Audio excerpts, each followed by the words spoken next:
You guys missed the intro. That's about it. But hi. Okay, we're good now. We're good now. Thank you for the follows and the subs, by the way. I will thank them as it's appropriate to. I try my best to not interrupt the host when they're speaking, or not the host, the guest while they're speaking. So things will be a little spotty. But yeah, it's been about 6 months in the making. Were you working on debut prep that whole time? You were. Kind of. It was so. I'm not gonna get too into it, but like I was a little incapacitated, so the only thing I actively worked on myself during that time was ordering skebs and editing one of like the 3 preview videos that I got, and then like everything else was like the rig stuff was getting done by my like rig artist. The art had already been done since March. Oh, so dang. I got the art back. Yeah. So it's just literally waiting on the rig and then waiting on like assets and all that, so that I could be like, "Hi, I'm a real VTuber who debuted." I love the new outfit. Well, both the new outfits, obviously, but I especially love your new graphics. I love the new branding. I think it's so freaking cute. It's so cute. So good. I call him my GFX guy because I had Yoto do so many of my graphics like for the past like 2 years. He always cooks, and with this one, with the like game themed one, I was like, hey, this is as close to techwear you're gonna get with Pink Cat me. This is as close to techwear you're gonna get. Please take it. I love it. It's so cute. And it was really fun to do the sketch as well. Yeah. I see the eye patch. Should I? I mean, if you want to be Toonie for the chat. Yeah.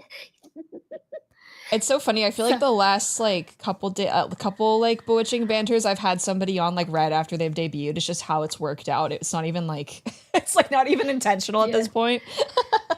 Yeah, I think it's like you get really busy preparing stuff. Where it's like, yeah, you can stream like regularly before a new outfit, but if it's streaming regularly and doing stuff behind the scenes, even if it's like project management and project coordination, in my case, I also like work an office job.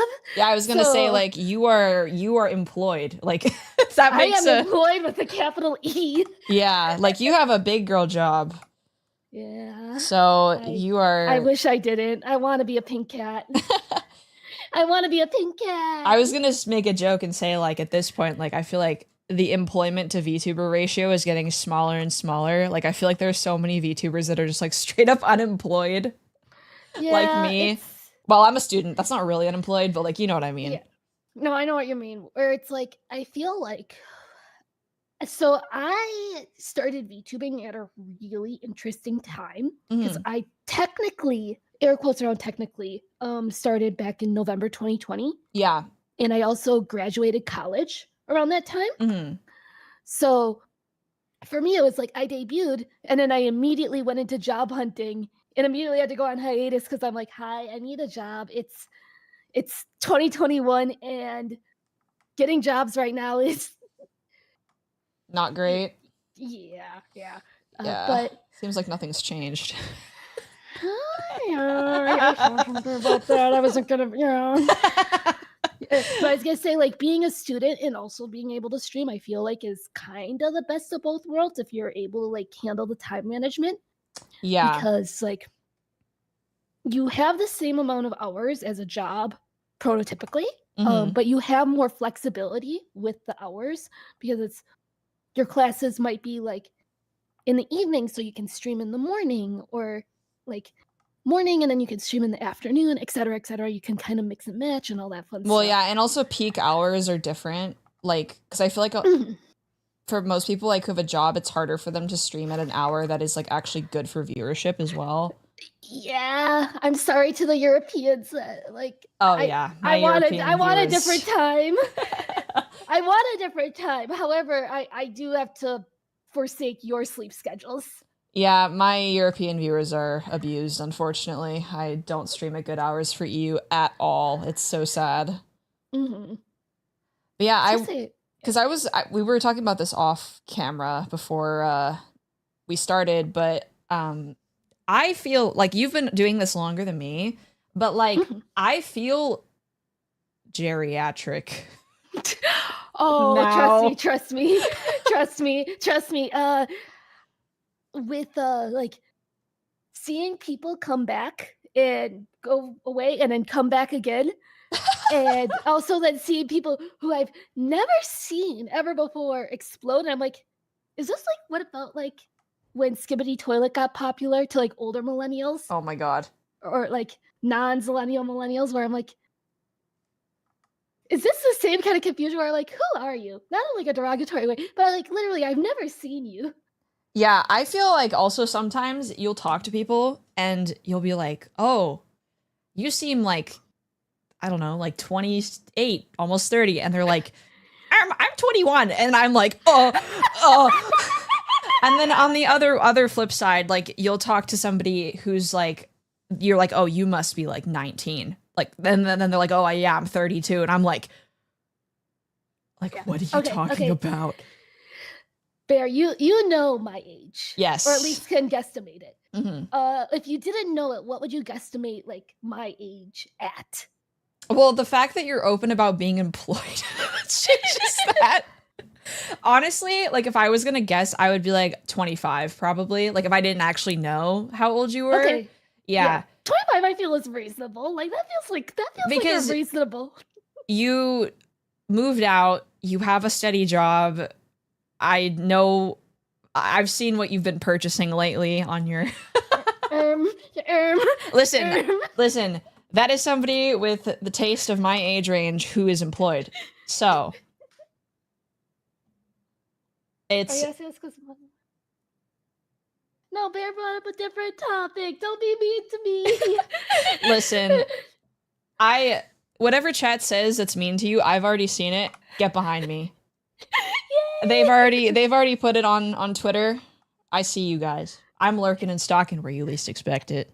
Get behind me, Coffee. Me too. Me too. Then you must have seen what I was doing before this stream, maybe, if you saw. Yeah, no, I saw.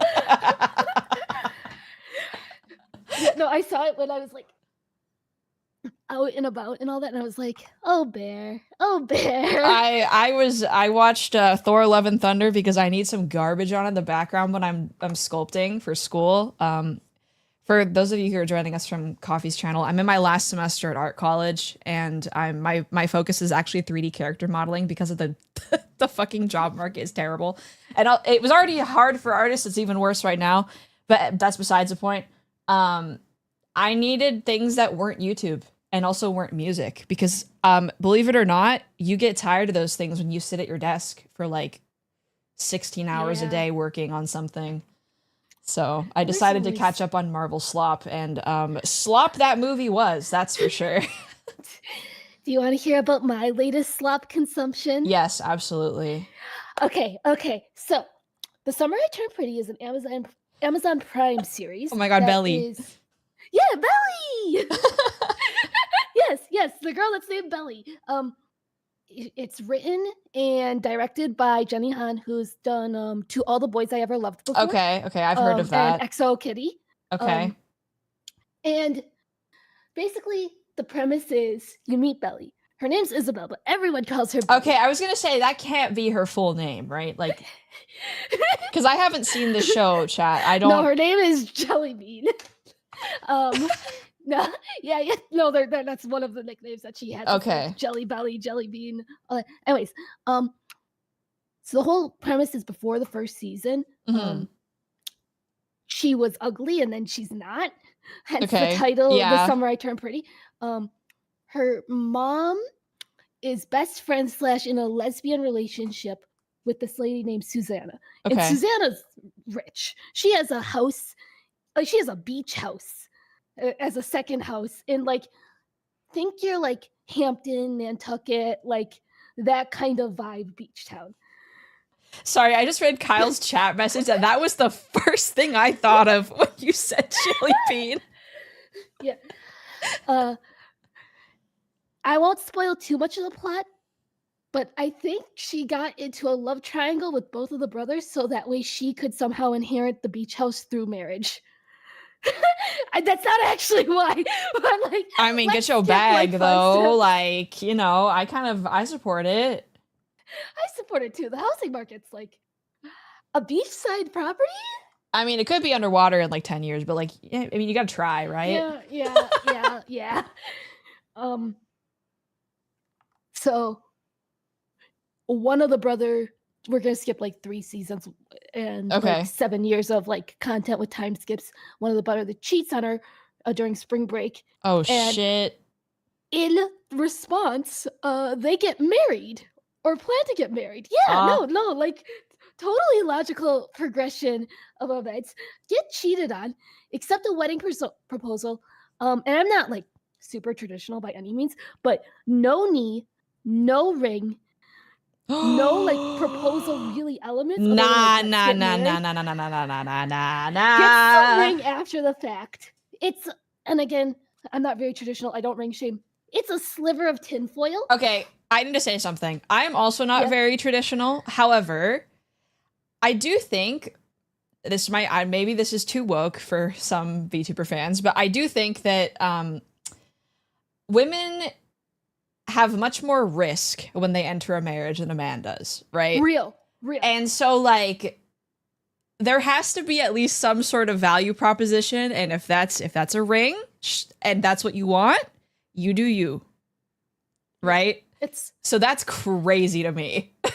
Yeah, no, it's why I'm a fan of prenups if they're well written. Yes, me too. They like people are like, oh, you can't be Two like white women in their 20s marriage. talk about marriage.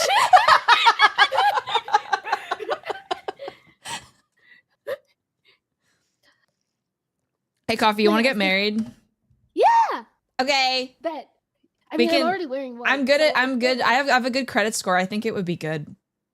I have like an 800 credit score. How does that work? That works. I think I'm only 40 below that. Awesome. So, awesome. Yeah, Great. I think we could probably buy a house. Yeah, we can buy a house. Don't ask what my income is currently. Oh, you don't want to know what mine is. Yeah.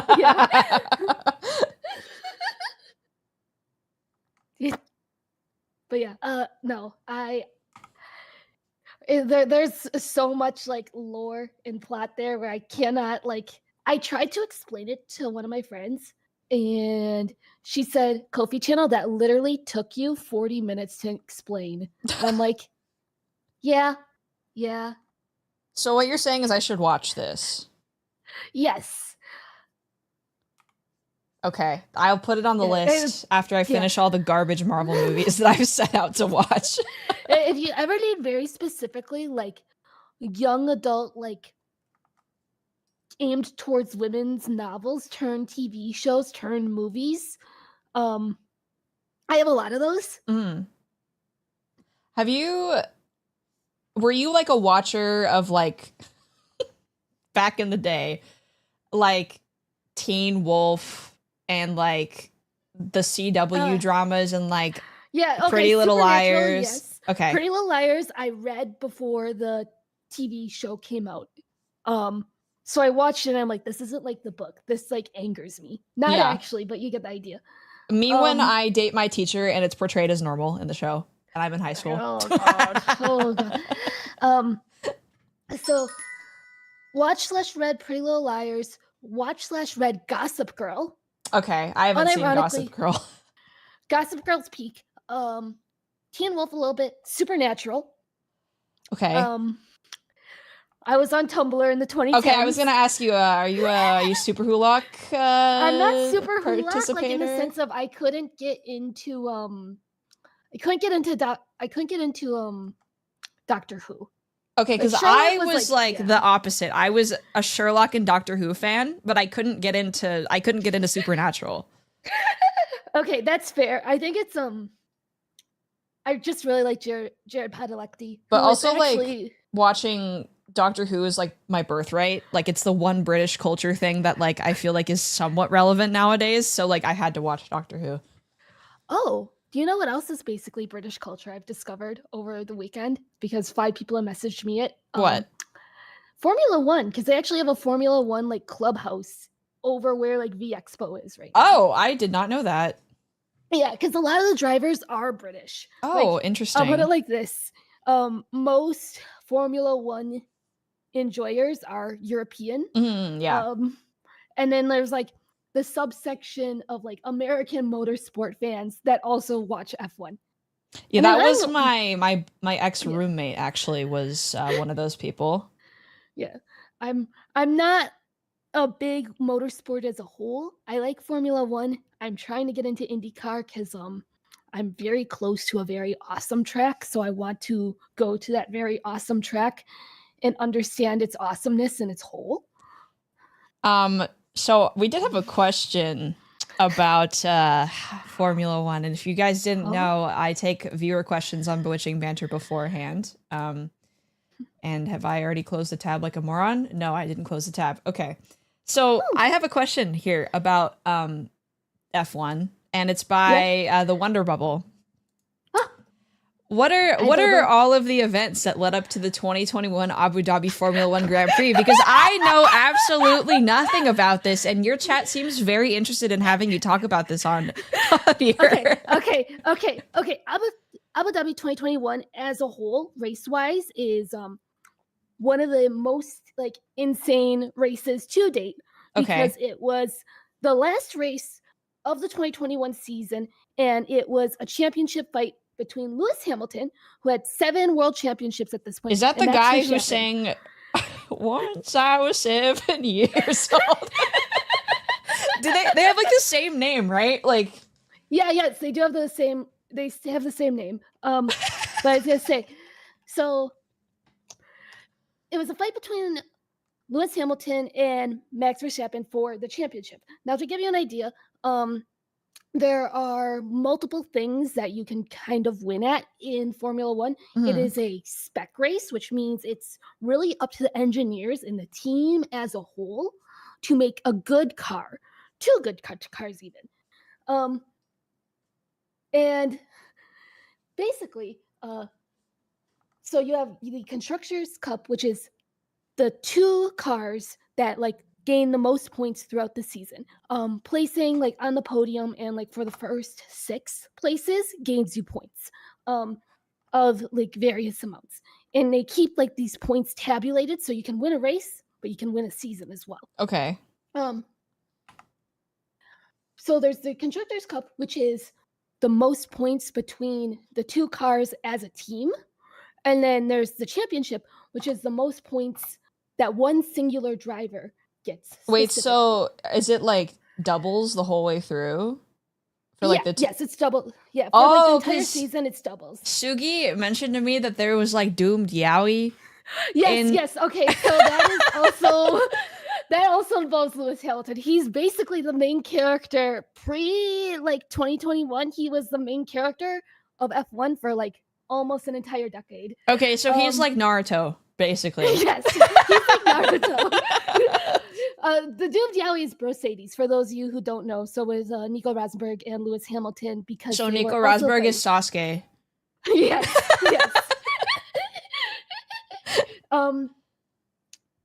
And at this point, oh god, man, I hate Lewis Hamilton. I think he's actually really awesome. I just don't like him as a driver, if that makes sense. Like I think socially, sidebar, Lewis Hamilton, very cool. He's been knighted. He actually was the co-chair for the Met Gala for the most recent Met Gala this year. The most recent like Met Gala was actually cool. Like I felt like it was the first time in a long time they actually did something awesome. Let me show you a photo of Lewis Hamilton at the Met Gala, because he is one of the best dressed men you will ever see. Because I always feel like the men like cop the fuck out at the Met Gala, like most of the time. Like obviously you have some people who try really hard, but like I just get mad whenever I see like some crazy theme and then like guy shows up with like one accessory around his neck and then like a suit, and I'm like, are you kidding me? Like, get the skirt on, bud. Like put the skirt on right now in the name of fashion. So I sent you the most recent one where he was co-chair. And I think in that case, like he did something more understated, but the idea of like black dandyism and tailoring. Okay, yeah, Is he's very like slaying. I like the yeah, hat and yeah, the brooch is good. yeah. And then this was at 2024 when he wasn't co-chairing, and I think this is also very cool. I like But the he thorns. That's awesome. yeah, it he's done collabs with Murakami. Um, Okay. yeah, so very like design influence and all that. Has done like advocacy and social justice work. Because he is one of like he's not the only man of color on the grid, but he is the only black man on the grid. Oh, okay. I see. Yeah, Well, if I that's remember good. correctly, I mean, that's like I think yeah, always like people using their platform to like help others is always a positive because there's a lot of people who like collect the bag and shut the fuck up. So yeah, yeah. So that's like one of those things where I think he's washed as a driver, but also he had a really Mhm. good decade. So like I think I mean, he can get his bag and do what he wants now, pretty much. yeah, Seems yeah, like. exactly. But anyway, so Abu Dhabi is the last race in the season. Okay. So it's race 22 in 2021. Uh, Hamilton and Max were competing pretty close, pretty head to head for the championship specifically. Mhm. So not the constructors, but the actual like solo one. And they both actually had, I believe, the exact same number of points. I'm like down to like the half points and everything. Okay. So Um, it's like movie tier like game yeah, it's like race pretty movie much. tier level drama. There is Mhm. an F1 movie, and it's just as dramatic as like the Is it actual good? I movie. was like not sure cuz it has Brad Pitt in it, right? It has Brad Pitt in it. I think the cinematography is phenomenal because it makes you feel like you're actually in the car, Oh, that's not in a cool. motion sickness way, but like in a wow, we have the point of view of a driver here. Mhm. For me, as somebody who knows F1, some of the scripting where they explain things like DRS, the drag reduction system, is like I understand why they put it in because it's a movie for layman's. Mhm. But for me, I'm like, the phrasing here feels so awkward. It feels like early 2010s anime dubbing.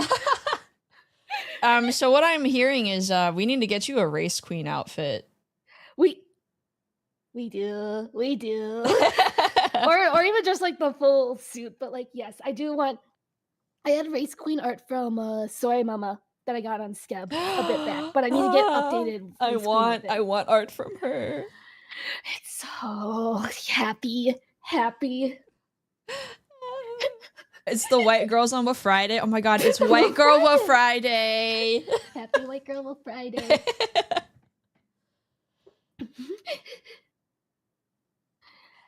So, So- race. The actual race itself is 58 laps. And to give you an Okay. idea, Hamilton was in the lead for a majority of it. Okay, I should didn't say know this- F1 was that long. What the fuck? That's so long. It's like 2 hours. Holy Yeah, so- crap. Okay. yeah. Okay, for reference chat, my only exposure to like racing cars is fucking Cars and Cars 2 and 3.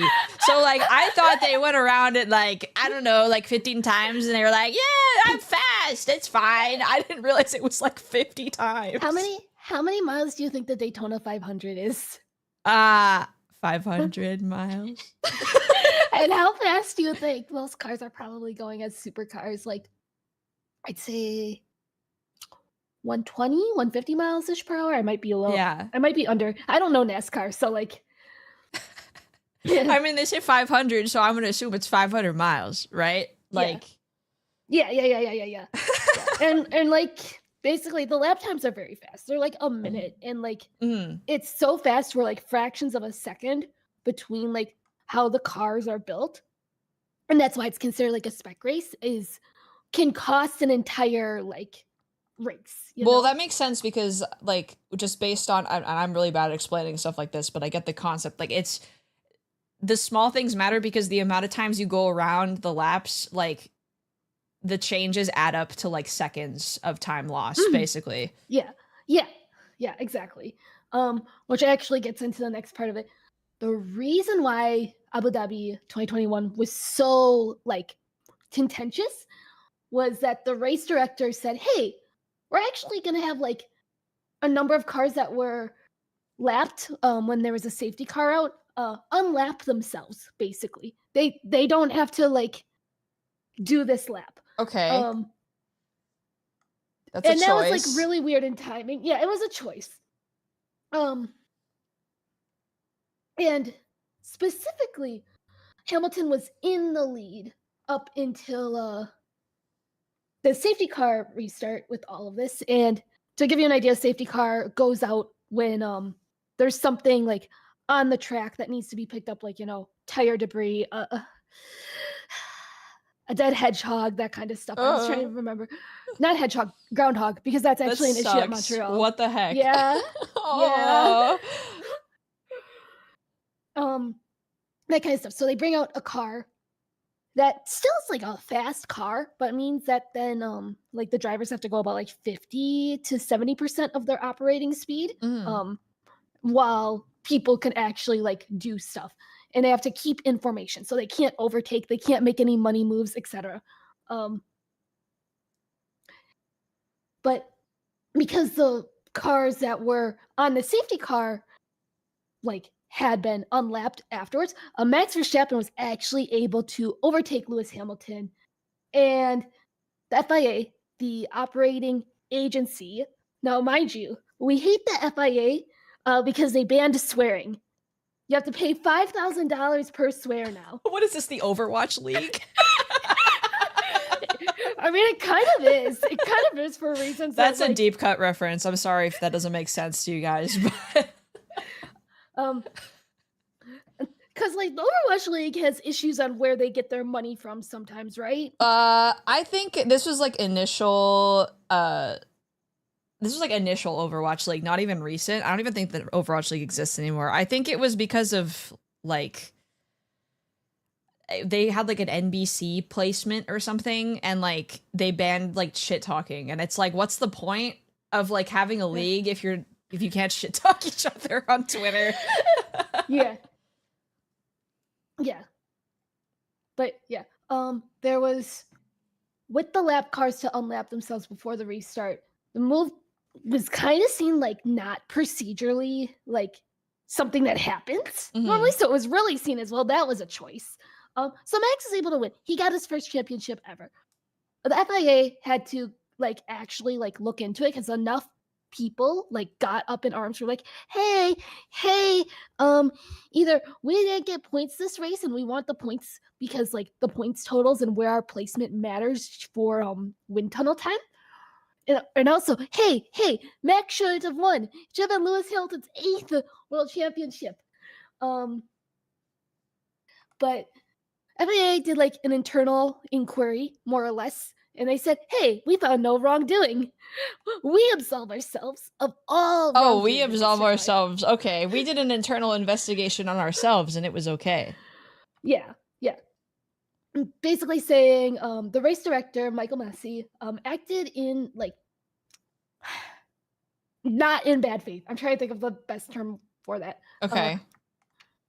And actually acted according to procedure. However, because rules can be interpreted differently, that's why there was quote unquote confusion.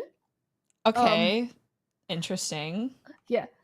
However, the inquiry did also cause him to get removed as a race director. Oh, okay. So like they're like, we absolve it, but also we're gonna deal with this later. It's one of the most fascinating things in regards to everything there. And because it's like the overtake is like, that part itself isn't the questionable part, in my opinion. Full disclaimer, I am a Max fan. I might be biased. Was he one of the... Oh, sorry. Keep going. I'll ask the question after. No, yeah. I may be biased. However, I can understand how the procedures themselves and how they handled it was bad. I'm happy he won. However, I understand why it's fucked. Is Max your F1 Oshie?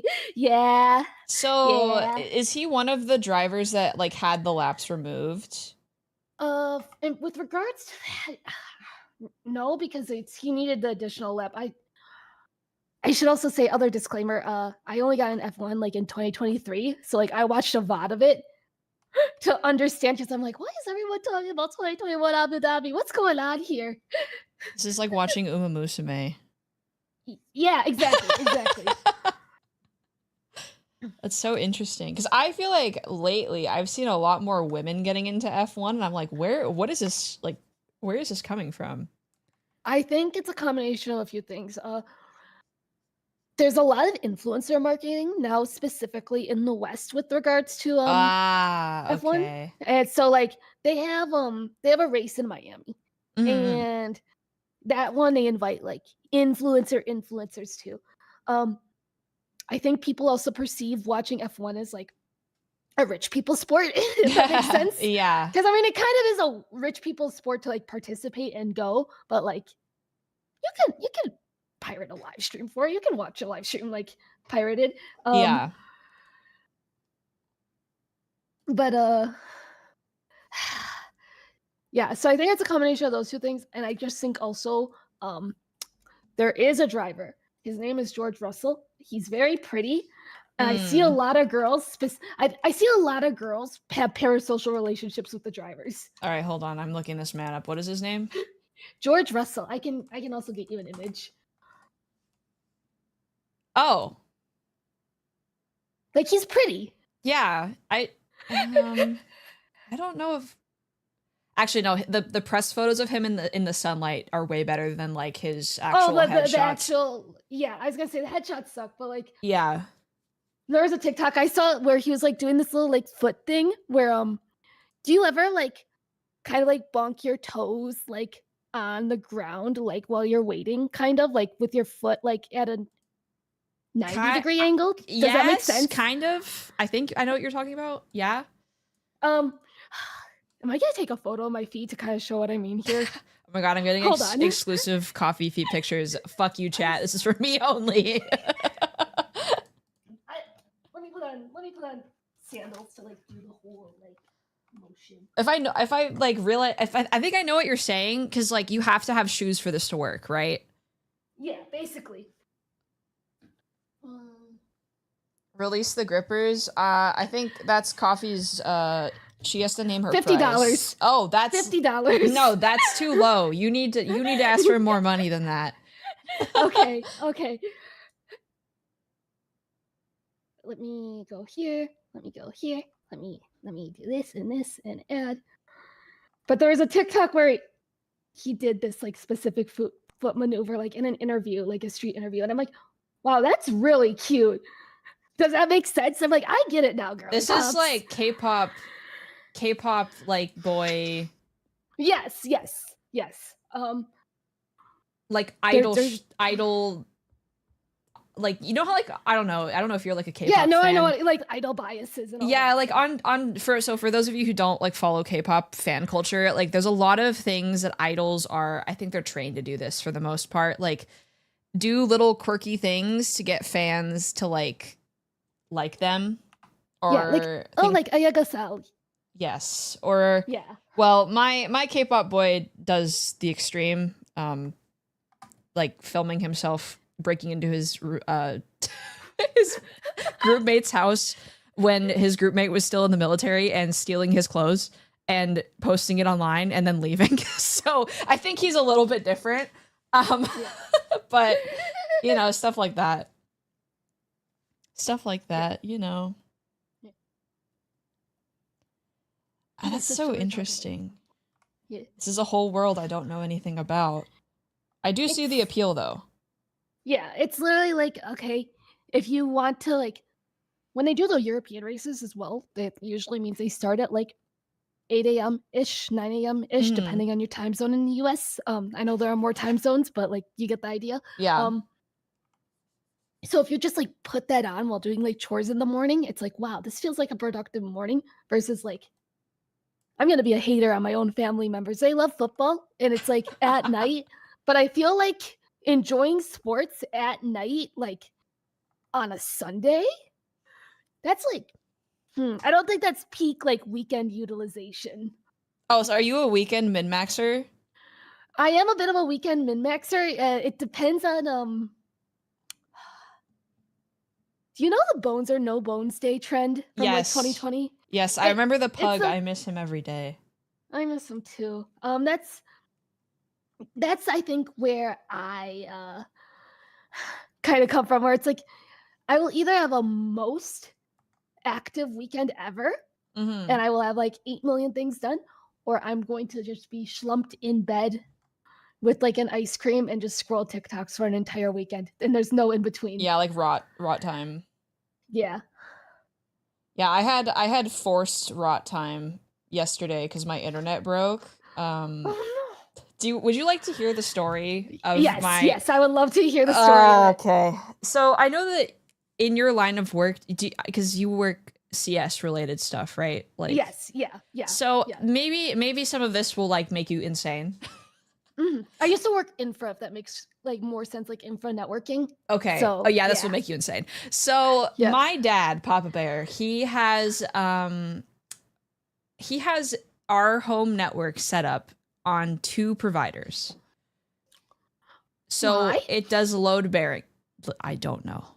So okay. it like switches between both of the networks. It does like for like I guess maximum speed, I guess. I don't fucking know. But he doesn't do anything that requires that much internet speed, right? So cue You guys have a me- big house. No. Cue me moving home, Okay.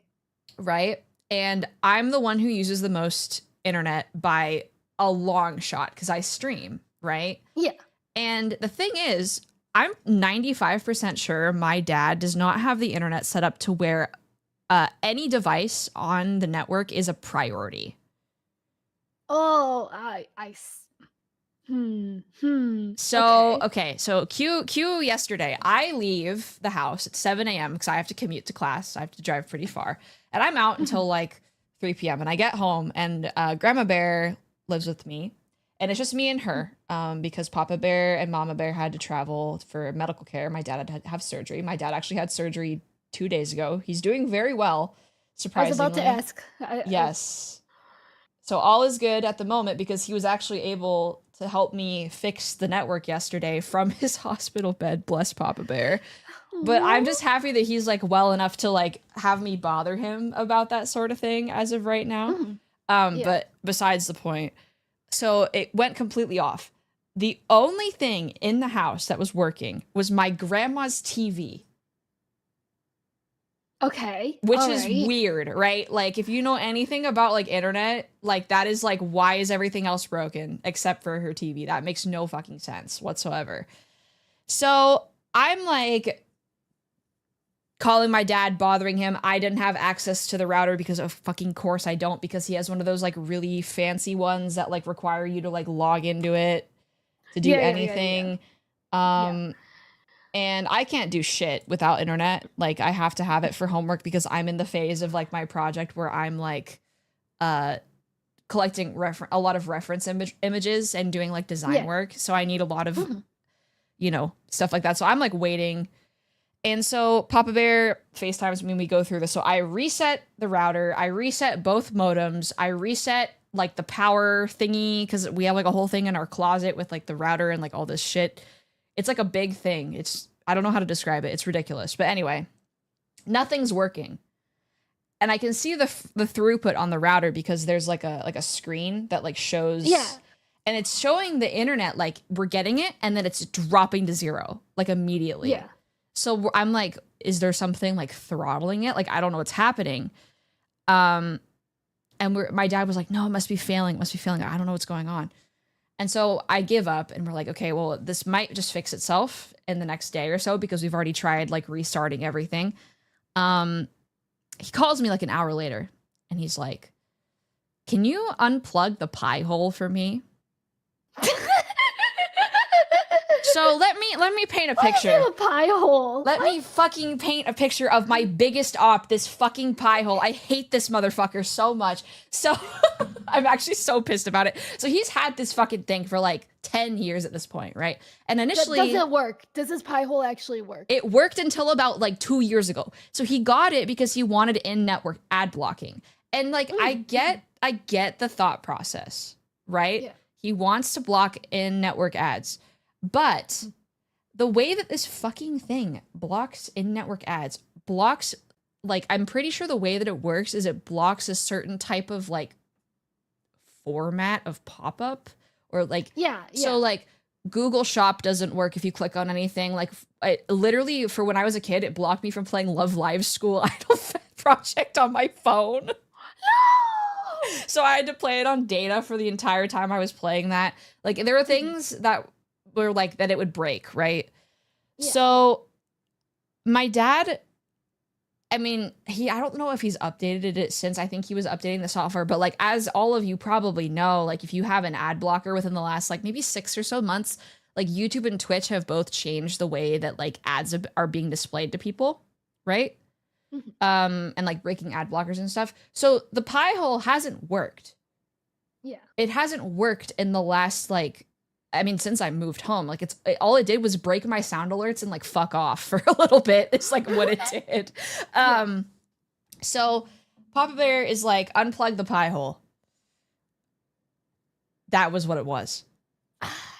And he says to me, he's like, oh yeah, I had a new one sitting in the kitchen and I was gonna like change it. And I was like, if you plug this fucking thing into the network again, I'm going to crash out, because all it does is cause problems. Because I think it, so the pie hole apparently, which I don't think this is standard. My dad was using the pie hole as our DNS server.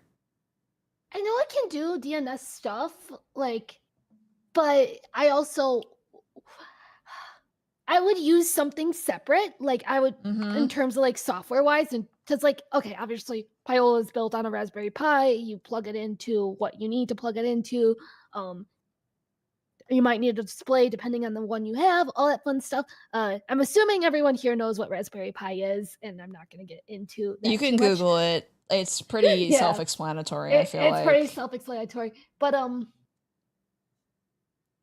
I would, if it were me, I would have a Raspberry Pi that was handled like Pi-hole stuff and be the like Wi-Fi gateway that is also the ad blocker. And then I would have another one that handled specifically DNS requests. I know the newer versions I think can handle both, but I don't want to touch that. I don't want to touch that. It's just extra work for the sake of extra work, I feel like. I don't know.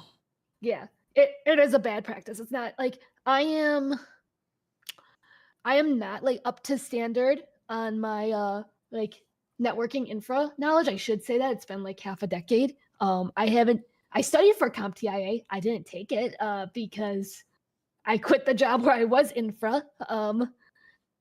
And I'm only going to do certs if my company pays me for them.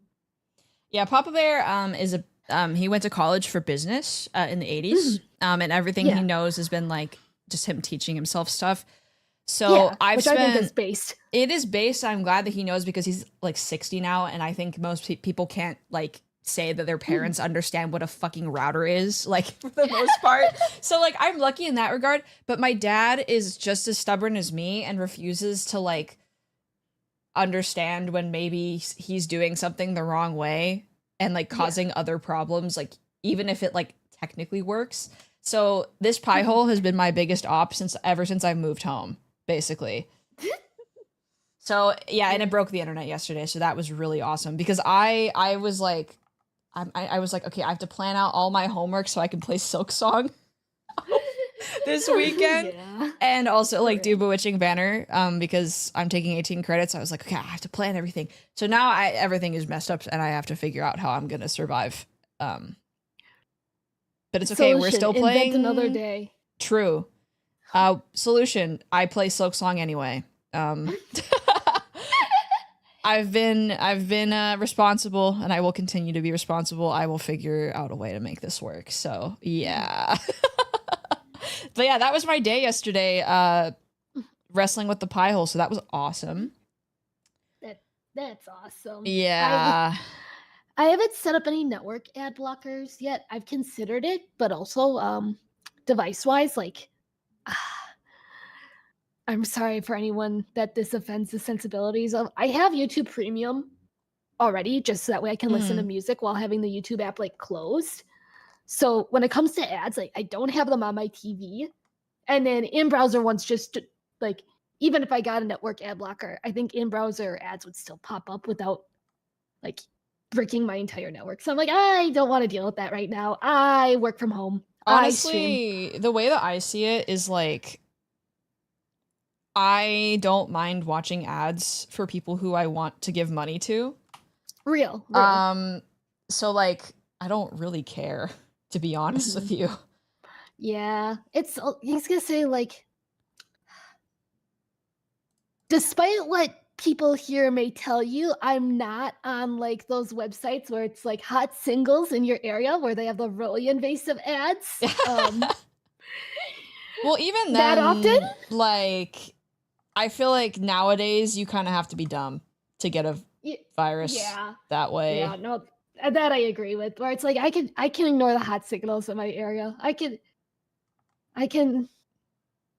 I'm a hot single, like maybe 500 miles away if you want to, you know. Hey, hi.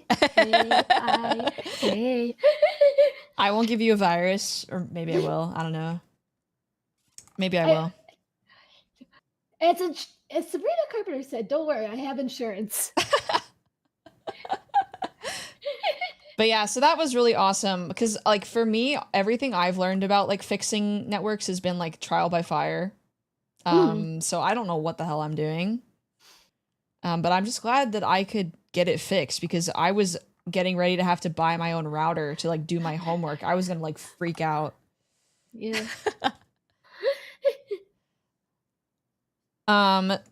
Shall we poll questions from the Yeah, we should. Okay, hold on. Yeah. Okay. So I guess this is actually a good question because we touched on the fact that like we've both been doing this a long time, but you've been doing it even longer than me, and I know that you've had some pretty unique shitty challenges in your life that have impeded you from streaming before. So this is an anonymous question, but they asked, what made you want to continue being a streamer when you hit a rough patch? I think so. Realistically, how do I phrase this in a way that doesn't sound incredibly parasocial? I think, okay, I'm not like a proponent of like parasocialism is always bad. I think that like healthy parasocialism can actually be like beneficial for both parties.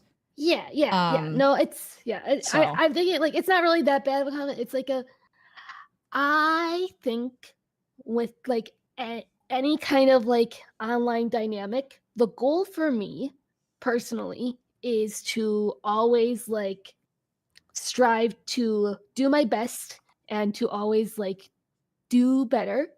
And in doing my best and doing better, I know that brings joy to people. And inversely, people being joyous because of me doing my best and also even them doing better brings joy to me. Does that make sense? Yes, I feel very similar about that as well. Where it's like a dynamic of like mutual like encouragement. And I think that is the main thing where it's like encouragement really goes like a really long way. I will also say like it's not the end of the world to take a break. And even if it's like, wow, I'm sad because I'm taking a break, like, and all that, and like the imposter syndrome may be bad or anything related to that is like, it can be emotionally painful. Sometimes taking the break is what revitalizes you to come back stronger, you know? Yeah, for sure. Because it gives perspective. Yeah, because I was trying to think of what I was going to say. So I do think like, because obviously we've been around, like I feel like it's funny because everybody who I've made friends with recently has been around for like 5 years plus. Like I tend to not make as many friends with like newer VTubers. I don't know why, it just ends up shaking out that way.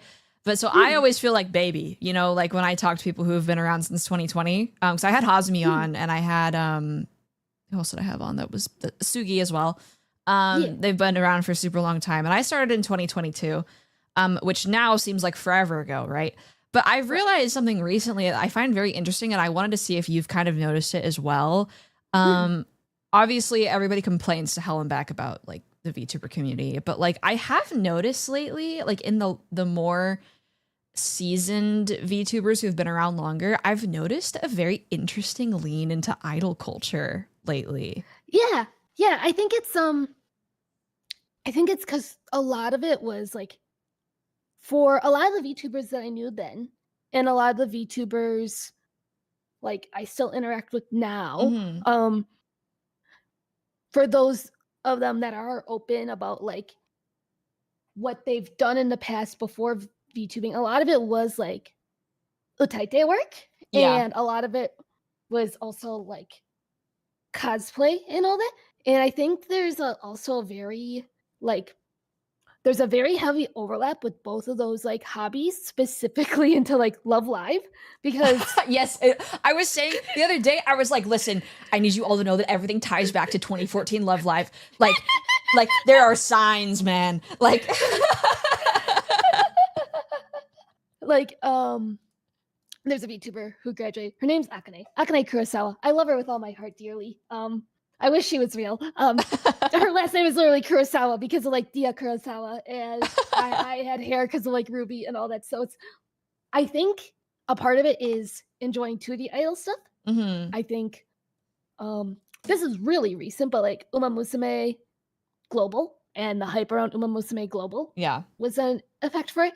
I think it's also like if we look at like Chica Idol and Wotagai stuff, like there are a lot of like VTubers who also partake specifically in like Chica Idol or Wotagai stuff on top of like doing VTubing stuff. And I think it's just like with the older VTubers, I'm not gonna say they know their roots, but the older Yeah. VTubers, a lot of them, like their interests were much smaller and much more like overlapped versus some of like the VTubers that started in like I'm gonna say like 2023, 2024, 2025, like started then. Mhm. I see either VTubing more as like as a medium as a whole, or like from other like communities where, for example, like there's a few like VR chatters who became VTubers and got very popular because of that. So I think it's because the community was so much smaller back in 2020, and now that it's like, how do I put it? Goodness.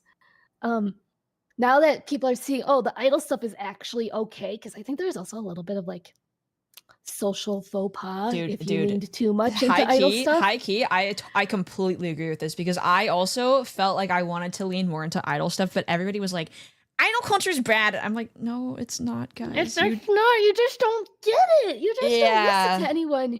You saw one Vocaloid cover of you guys watched Koto P song.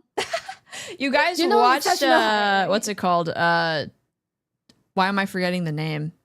Ocean. All you guys watched Ocean Oko, and they were like, I know everything about idol culture now.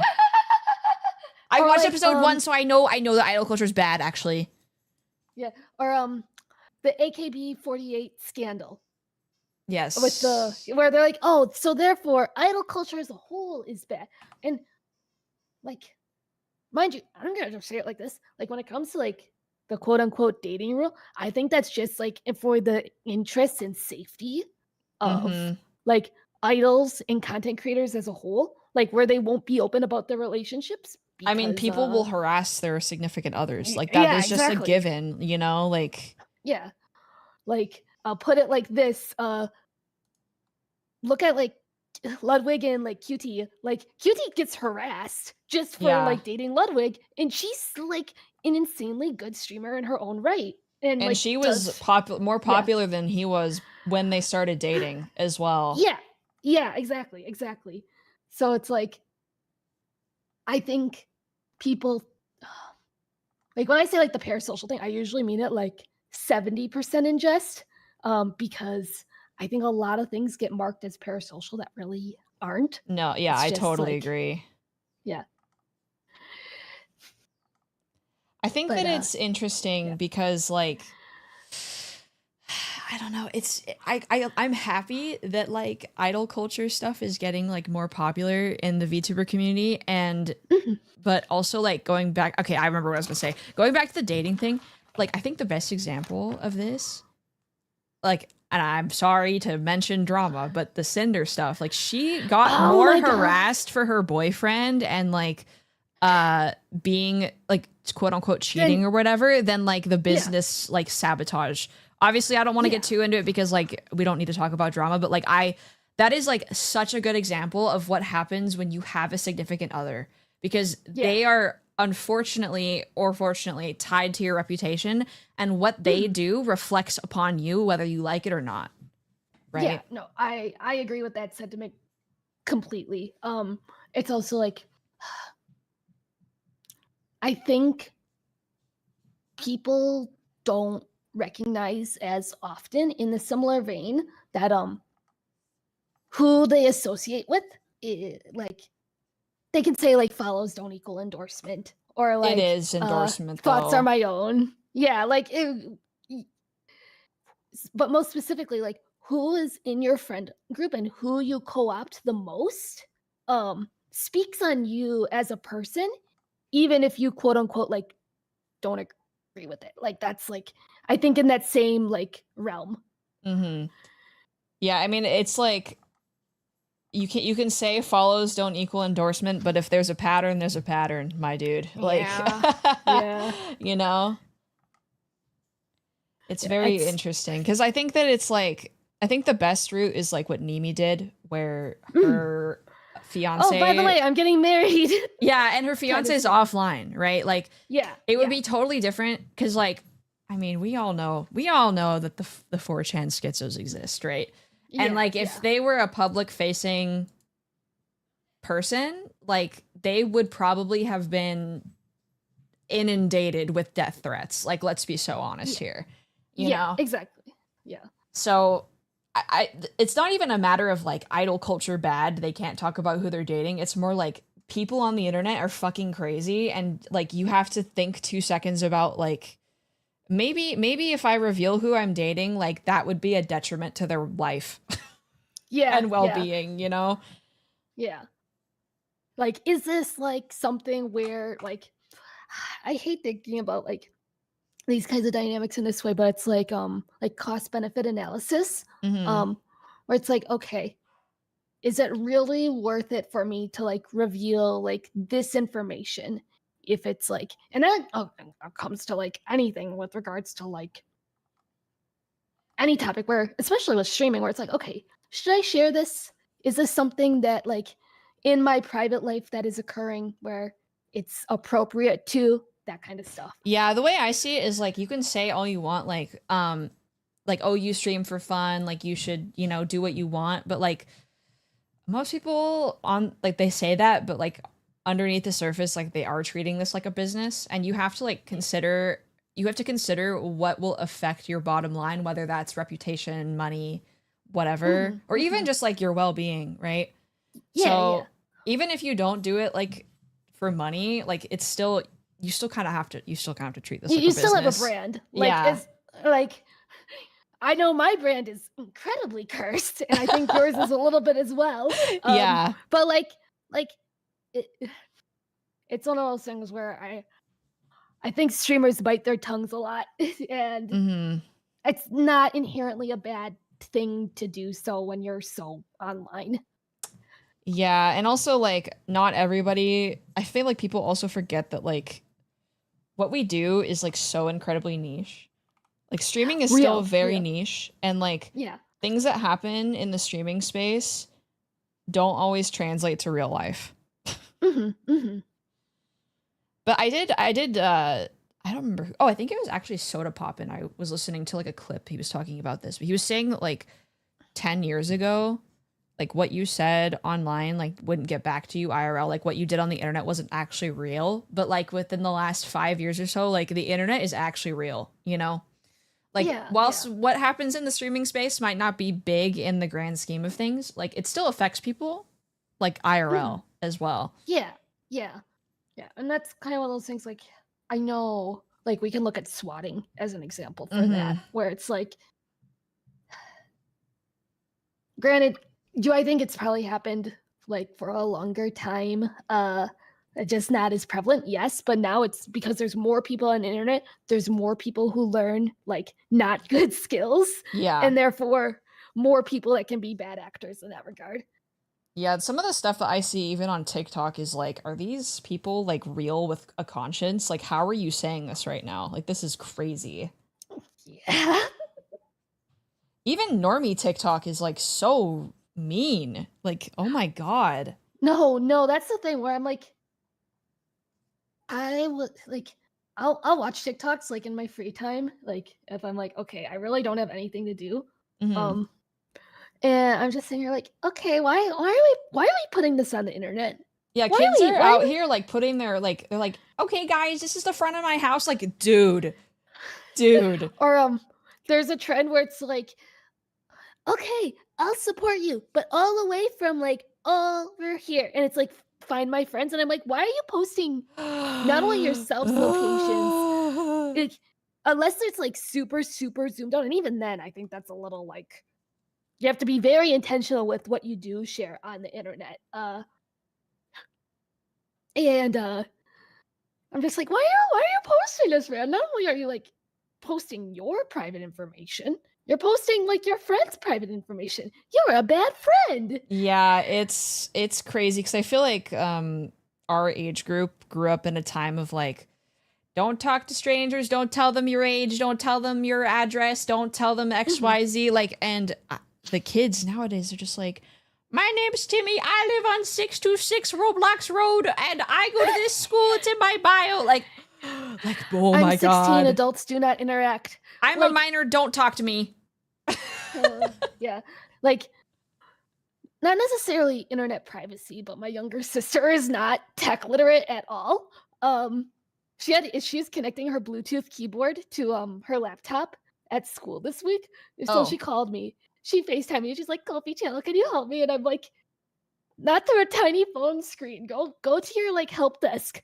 I'm also at work." And also Google is a thing as well. Yeah. In her case, it was the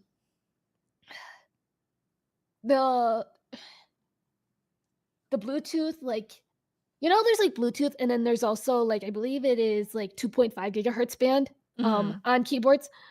She had it set to 2.5 and not Bluetooth because it like the icon for Bluetooth was like rubbed off. Oh, okay. So yeah, but also, girly pop.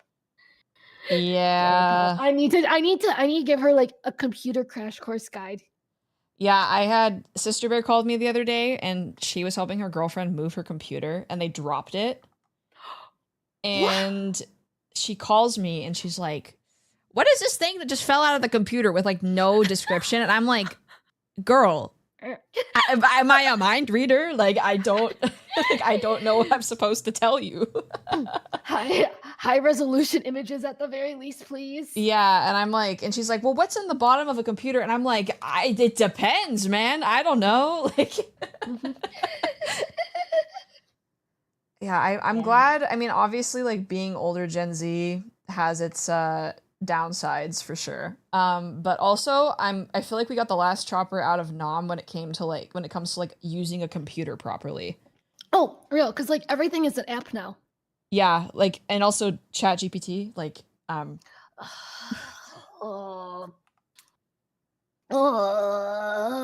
hate Gen I. I hate. Can I ask, is it integrated in your work systems or they want to integrate it. I had to do a trial where for me to get a raise, I had to like give feedback on it, and I basically said, yes, it technically works. However, I don't personally want to use it because of X, Y, and Z. And that was like during a 2-week trial period. I have not heard back if they want to move forward with it. But it's really crazy because the company that like was doing the AI integration for us sent us like 3 emails the day after like the big meeting where we kind of said, hey, we need to think on it. It's not like a resounding yes. Talking about like how you need to learn AI or else you will lose your job. Oh, that's which is encouraging. Crazy. That's encouraging. Love that. I'm like, okay, that's not like predatory at all, man. I feel like, I don't know, it just seems like a pain at this point. Because it doesn't really help you. Dan said touchscreens ruin tech literacy, and I agree. We need to bring back the not even just the BlackBerry, but the Sidekick. Oh my god. I think I was too young to have a BlackBerry, but Papa Bear had one, and he had one of those like phone holsters for the belt, you know, like crazy. I miss cool phone like stuff like that. I think there's like flip phones that are like moderate feature, like cheaper smartphones now, but like you have to order them from overseas. What is that like touchscreen foldable phone? Yeah. So there's the Motorola has a touchscreen Razr that's like that, and there's the Samsung Z Flip. But what I'm thinking of is, hold on, let me see if I can find this. Touchscreens are good for people who aren't able-bodied. Oh yeah, absolutely. I just think that there needs to be a variety of inputs. Yeah, like it's rather than just touchscreens or just keyboards. I had an HTC One Hero, which was basically like a poor girl's Sidekick. It had considerably less aura, but I wanted the buttons. Mm-hmm. Yeah, my first phone was a really shitty Android smartphone. I think it was the Motorola Defy. Worst phone I've ever used. Yeah, so there's this Samsung Galaxy Z Flip. That's like the big one that people talk about. But what I'm talking about is can I get this image off of eBay? Hello. Where it literally looks like a flip phone, but it just also has a touch screen. Oh, interesting. I also don't like Japan have like they have like their own proprietary phone designs, and they were using flip phones for like a super long time, even after smartphones were. Yeah, because the thing was the people didn't text in Japan; they used email, and there was something about like the way that the email was set up, and all that until Line was popularized, people just used like their phones because it was like an email connected to like that specific phone number. Oh, okay. Yeah. Yeah, if you watch early 2000s anime, you'll get what I'm talking about. Even 2010s anime as well, they were using flip phones. And I remember wanting a specific flip phone when I visited Japan when I was 13. I was like, I want this one pink flip phone. And it's so cute. And it had like, they had like themed ones. Oh my god. Yeah, I'm guessing it's the Docomo? It probably, yeah. Yeah, Japan was really cool with like themed technology stuff, if that makes sense. I miss it so much, dude. Like everything is so like visually streamlined now, and yes, that is helpful in some ways, but like also make design fun again, guys. I was gonna say, like it's so like I will say, like on the other side as well, sometimes it's gotten so streamlined that's inaccessible. I mean, you can't take the battery out of an iPhone. Yeah. That's ugh, god. You can't even add like an SD card. Ugh. I miss customizable technology so much. I miss like blogs. Substacks are not the same. Oh my god, no one can dude. tell me that Substacks are the same. Okay, chat. Both me and Coffee are into like Japanese fashion, and like I don't know if you were into anything before GDK, but like I'm very much into gal and like fashion. Oh my god, were you in the trenches?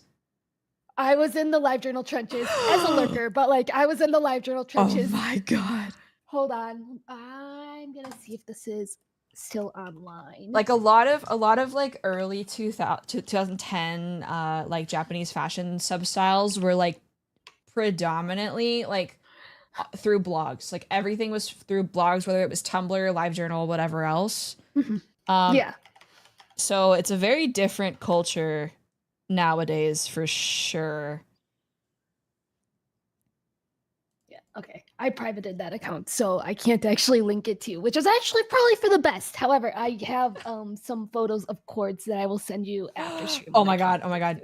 Do you have any like holy grail, like Okay, so I have the like wine Bordeaux Holy Lantern OP. oh my god. I wasn't I into have Lolita fashion, but like I know about it quite a lot because like I found yeah, it interesting.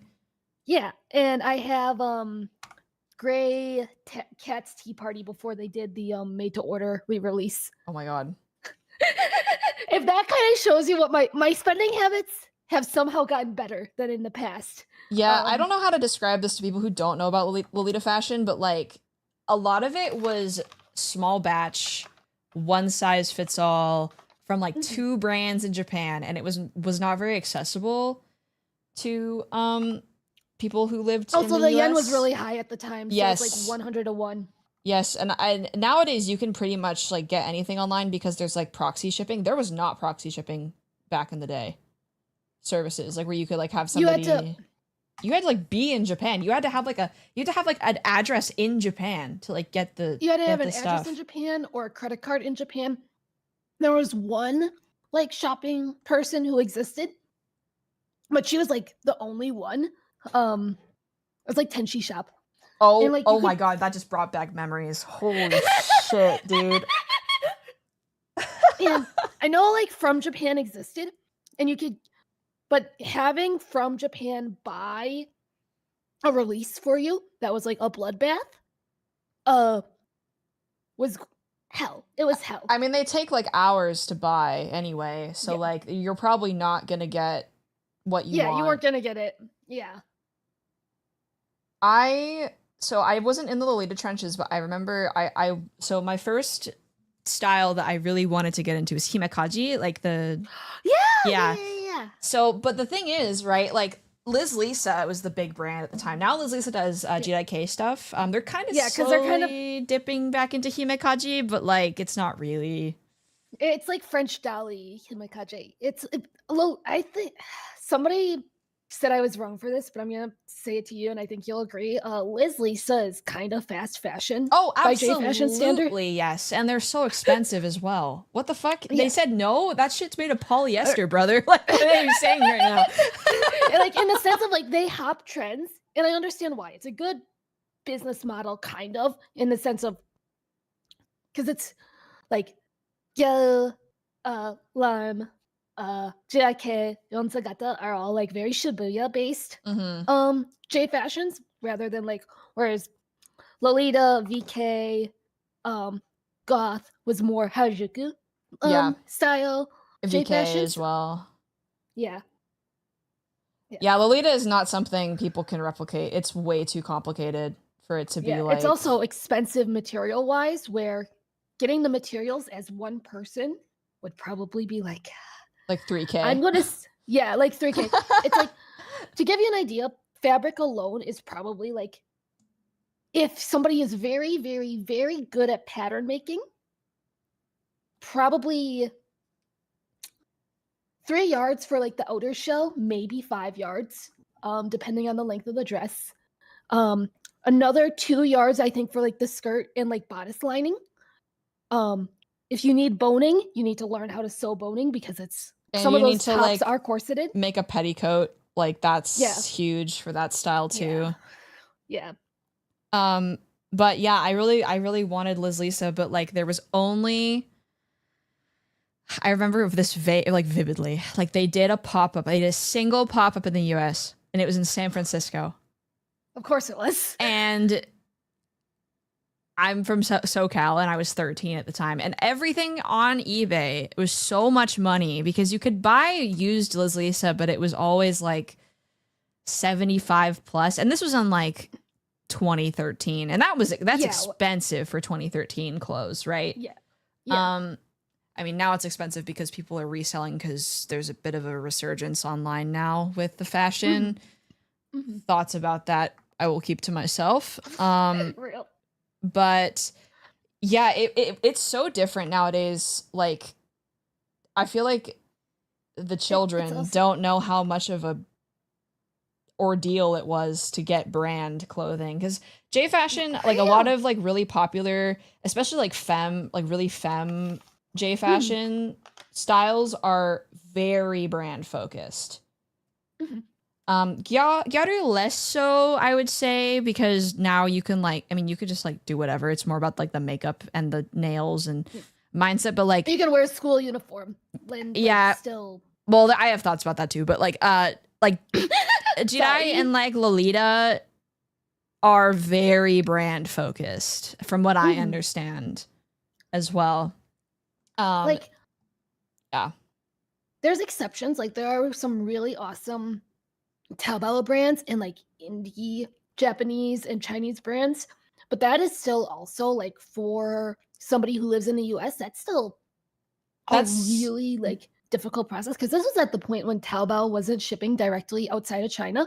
Dude, So Taobao didn't ship out of China until like what 3 years ago or something like that. When I read that they Like were, I 6, but was yeah. like shocked because I remember there was another brand that did like Hime Gyaru stuff. I think it was like Bobon 21 or something.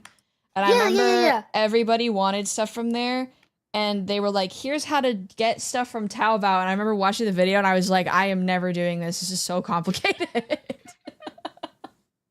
Yeah,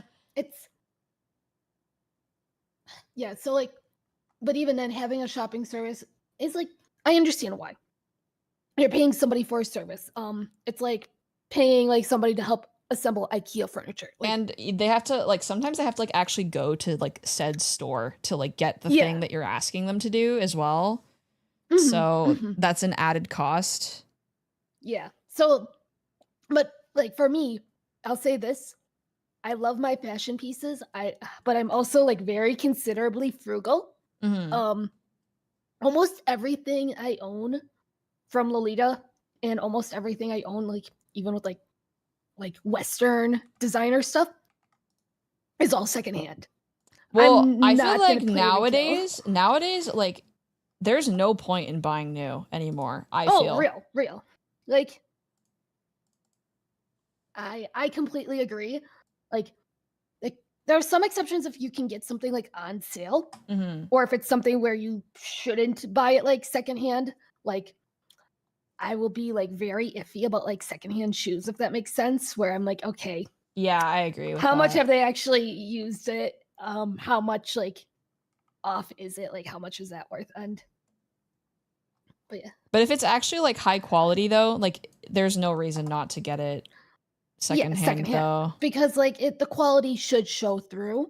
And even if it's like something that's like, there's some like bags that I've looked at where I'm like, okay, I've looked up the serial number.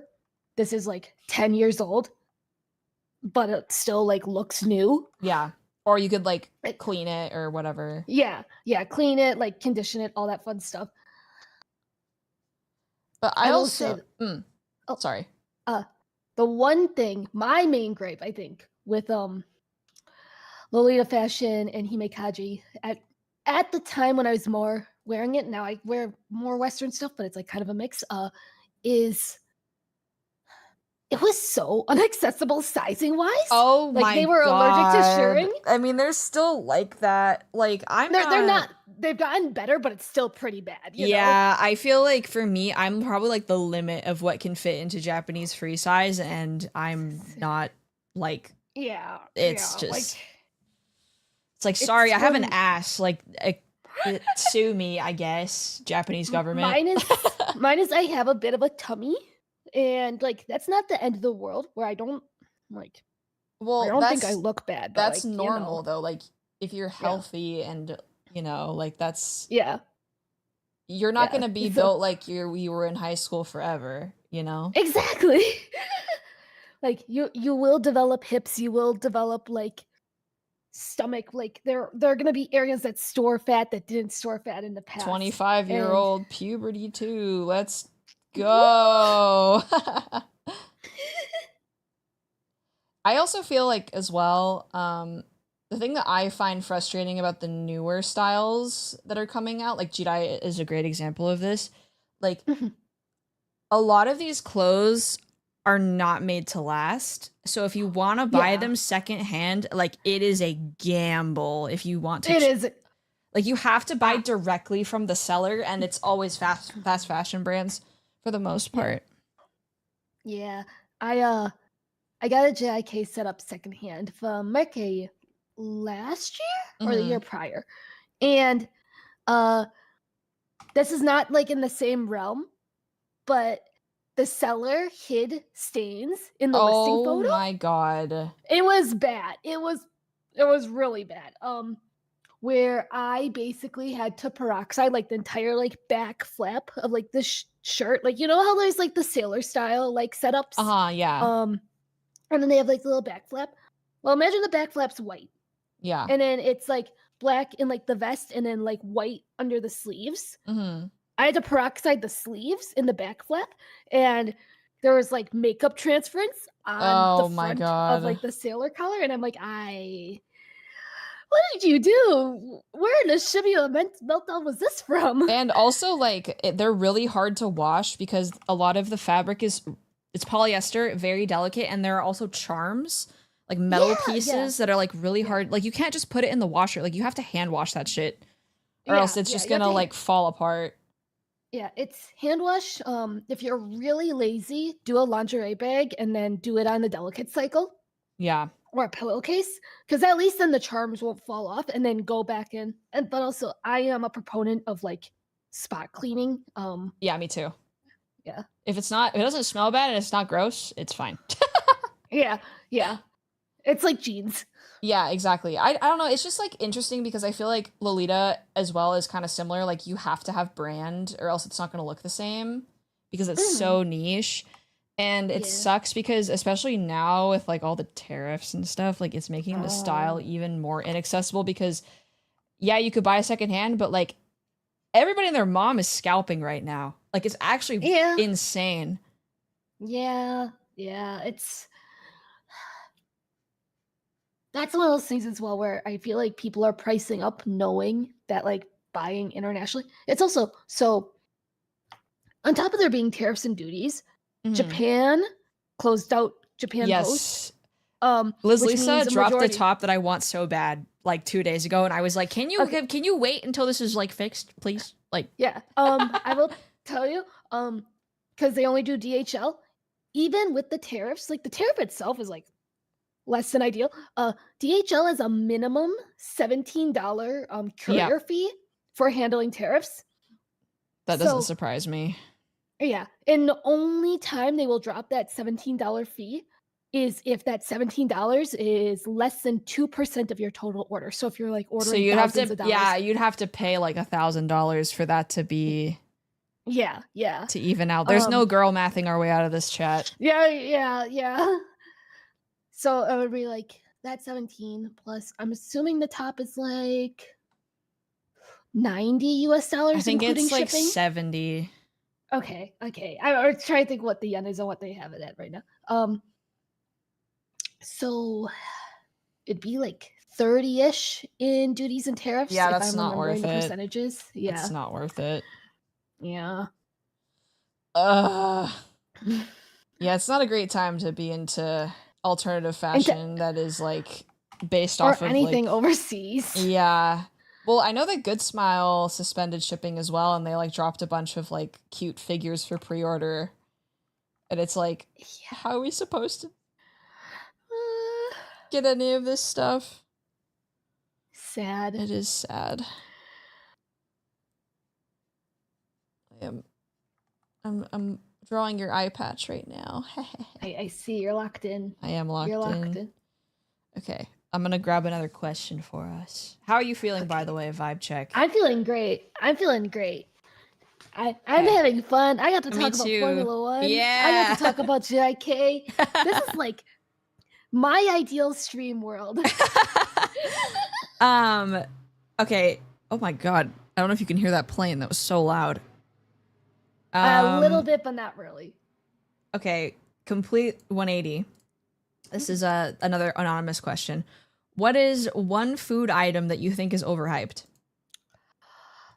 Oh god. Okay. I have very mixed feelings about like food trends as a whole. Dubai chocolate labubu matcha latte. Skibbity toilet, hot honey. Yeah. I think it's really like awesome if it's like a way to expose like people to other cultures' foods. However, there's always an issue with what's it called? like supply.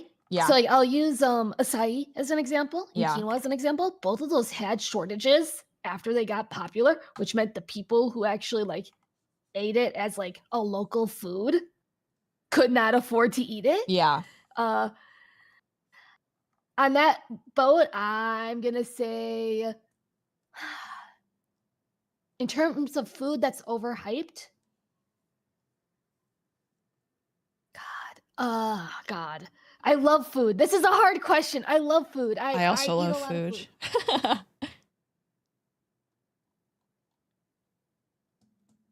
I'm trying to think of. Fuck it. Lobster. Lobster's overhyped. Oh, okay. Interesting. Explain. Used to be a poor people food. Actually, it's one Yes. of those kind of food trend examples. Became popular because rich people ate it. Mhm. I think people really only order it now, like at like seafood restaurants to show, oh yeah, I can order the lobster. I don't think it's out of like a pure love of the game of liking lobster, because lobster is also like family wise and also flavor profile wise, like not similar to shrimp, but they are like distant cousins. They are like Alabama would say they're not related. Oh my god. Yeah, Um, I actually kind of agree because like I like it. I like lobster. But also I'm not willing to spend $30 for it. Yeah, like $30 for a lobster roll is insane. A place near me does really good lobster rolls for like 25, and that is the absolute most I'll spend on it. And I know there are places that do it for like way more. And then just straight up lobster tail being like 80 to like Yeah, no, 100 that's insane. is crazy. I have one. But yeah. Yeah, what's yours? I think steak is overrated. Like all cuts or So, okay, let me explain why I think, because I don't dislike steak, right? I think Mhm, steak is mhm. good, but yeah. steak is one of those things where it gets better the more you spend on it. Yeah, as someone who this is gonna sound horrible to me, because I don't eat a lot of red meat. Mhm. Like by sheer volume wise, I usually only get filet mignon if I eat steak. Yeah. Yeah, so So I feel like why should I have to spend money on something like that much money to make it actually good? Because like I think if something is like actually good, it should be like at its good. lowest form, like still edible, you know? Yeah, yeah. I think, yeah, I agree. Because it's like with skirt steak, you can do like awesome things with marinades and all that. And like hanger steak similarly, like you can do Mhm. good things with the cheaper cuts, but like most restaurants that are like steakhouses are not offering like marinated meat No. as a steak per se. They're offering your ribeye. I'll say this, I hate ribeye. I hate ribeye. Like that's why I asked what cut, because it's kind of similar to the lobster thing. It's usually the most expensive cut on the menu, and I feel like people order it because it's like a posturing thing. Yeah. I mean, I just think that it's like yeah, Wagyu tastes amazing. Duh. But like also, am I willing to pay $80? Fuck off. No, like I'm not, you know? Real. At that point, I'd rather have like really good chicken or really good salmon or I don't know, like Yeah. even anything else. I feel like people like underestimate how good seafood can be. Like at that's like I won't necessarily get chicken at a restaurant always like often. Like I usually go for seafood because I can make chicken at home Mhm. like pretty well. I can make seafood at home. I eat. But you know who can probably make seafood pretty well? The restaurant. Yeah, exactly. Mhm. I will choose that any other day. I don't know. It's just like I find it annoying because like I haven't eaten enough steak to know like what kind of cuts I want. Hey, do you want me to take you on a date? Yeah. We should Okay, go. okay. Yeah, because I'll put it like this. I'm not a steak girly in the sense of like I don't love all cuts, but there are cuts that I prefer. Mm. And I mean you saw the food photos I posted on Twitter. Yes, I did. They You're looked gonna really get wine good. and dined. Yeah. Also, I want to go to Culver's as well. I've never Yes, been. yes, yes, yes, yes, Yes. They need to do like a VTuber con in the Midwest so I can go and get Culver's. The closest thing I feel like is like ASEN is a large con in like the Chicagoland area, Mm-hmm. and they have like some VTuber guests, but like it's not like it's anime fans who like VTubers. Yeah. Go. Yeah. That makes sense. Yeah. Yeah, I don't know, because I'm, you know, SoCal born and raised. Like I will defend In-N-Out from the haters.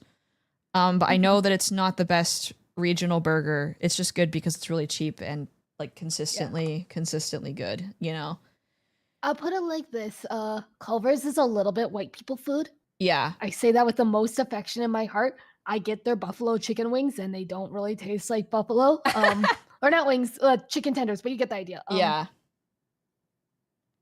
Also there's a difference between like white people food and like good white people food, because I feel like there's a big difference there. Oh, real. Like, it's also one of those things where like people will make fun of Midwestern food, and I'm like, only I can make fun of that. Fuck you. It's like I'm sure you know this. Like when people make fun of California, and you're like, oh my god, it pisses me off. I'm like, you guys don't live here. You don't understand how good we have it here. I'm allowed to complain about how expensive it is here. Like, I promise, guys, it's actually really great. Yeah. I would say I would rank Shake Shack like with like burger options. Like, you know how they do like their specialty burgers above Culver's, but if I just want like a basic burger, you get the same thing but Midwestern from Culver's and cheaper. Can I say custard. Something? Yeah. I feel like Shake Shack is like really overrated. Oh, absolutely. Like it's again, I can hype up Culver's because I live here. Also, we have cheese curds. We have pretzel bites. I've never had a cheese curd in my entire life. Like as a whole?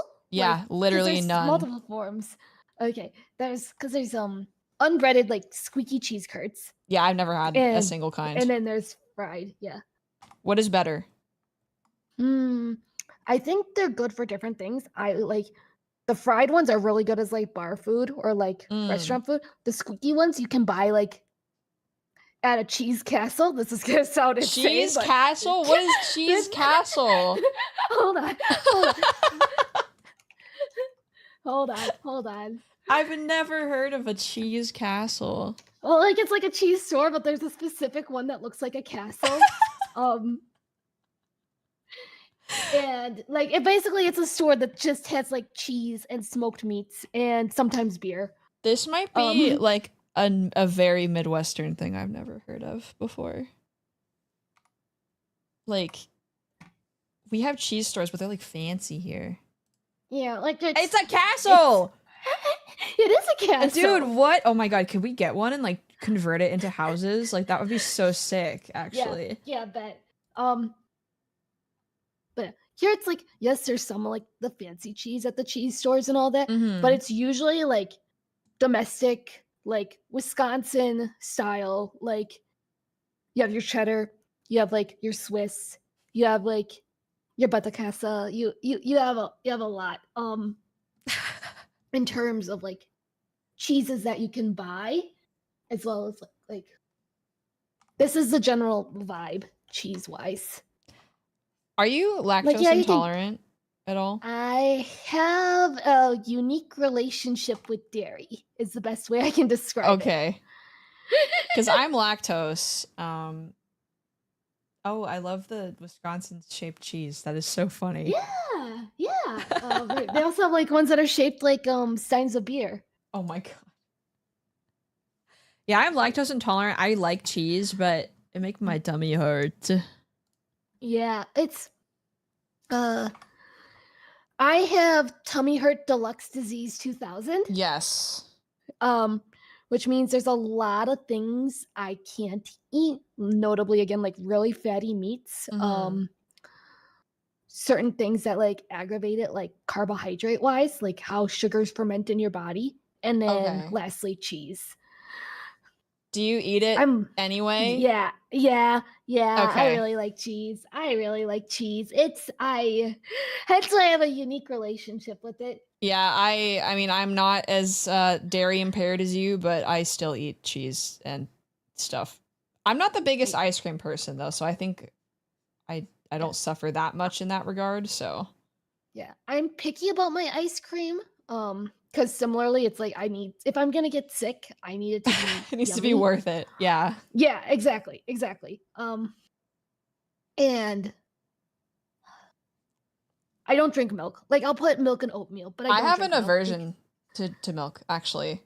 I'm a soy milk only girly because Yeah, I have a hatred towards almond milk. It's basically water. There's no nutritional value. And oat yeah, milk tastes like oil 90% of the time. So yeah, I prefer soy milk because it actually has nutritional benefits. yeah. I usually get filler-free oat milk, Hmm. or I'll get like the ones that do have fillers, but like not as much. Because it's a consistency thing for me. Yeah. And like I agree. Like in terms of like almond milk, it's like sometimes it's grainy, and I'm like, oh, Ew. um, I just feel like if you're gonna have a milk alternative, it might as well have some kind of nutritional value, you know? yeah, yeah. I'll have.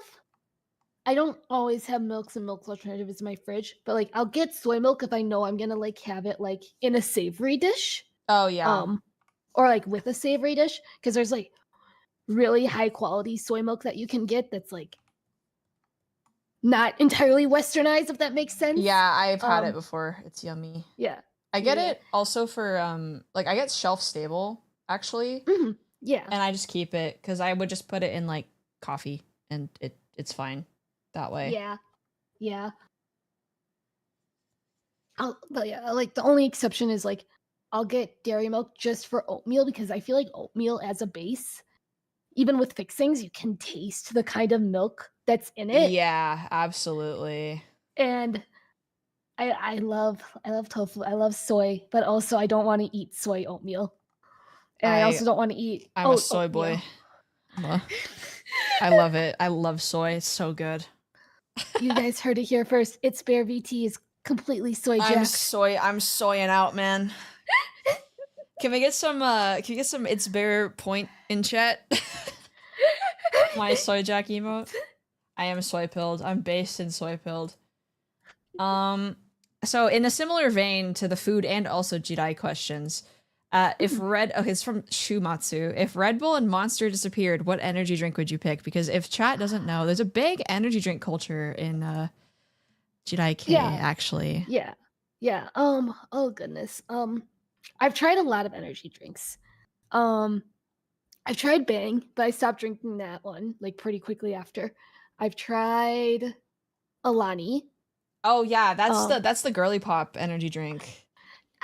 it has like you know how there's like a fake sugar taste on a lot of those like sugar-free energy drinks that's like Mm-hmm. similar to like Diet Coke but worse. Code Bear Alani gamer has subs by the way.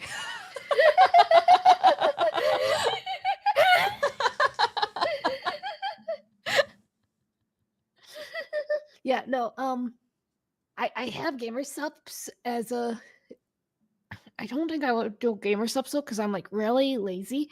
Uh I've Celsius, the thing with Celsius is I can't have more than 2 without like shaking. Celsius makes me feel like I'm gonna die, like actually. Yeah, yeah. No, actually, like I have a high caffeine tolerance, but I can't have Celsius for whatever reason. I feel Um, like that in a couple years we're gonna see like some study like, oh, Celsius killed like 18 people, by the way. Like yeah. I miss the Panera Death Lemonade every single day. I want to try that so bad and I never got to. I'm It so it was sad. literally just lemonade. I will be honest, it was just like flavored fruity Okay, lemonade. but I love lemonade. Like I love it so much. And I Yeah. and a good lemonade, like I don't Chick-fil-A lemonade. Oh my god, it's so good. Okay, real. I like their like lemon frosty, like where they mix the lemonade with the ice I cream. tried that recently. I did not like it because it tasted like Danimals to me. Okay, I can see that. I can see that. I think it's the citrus and the cream because I don't like creamy citrus. Like I don't like orange creamsicle. I don't really like that sort of flavor. So it has to be sorbet, you know? Yeah, yeah. Okay, final answer, and I only know about these because they're in like my quick trips around me. Mhm. G Fuel has canned energy drinks, but Okay. they only sell them at Quick Trip. Really? That's Yeah, interesting. and I've never seen it like talked about at like other gas stations. I don't know Huh. why. Because here's the thing, I have my gamer subs, and I will like make like a thing of gamer subs. But sometimes you like need to crack open a cold one, like energy drink wise, like vibe wise. Yeah, it's like when you're about to like start studying or something, you're like, all right, it's Yeah, time. exactly. Yeah, it's time to lock in.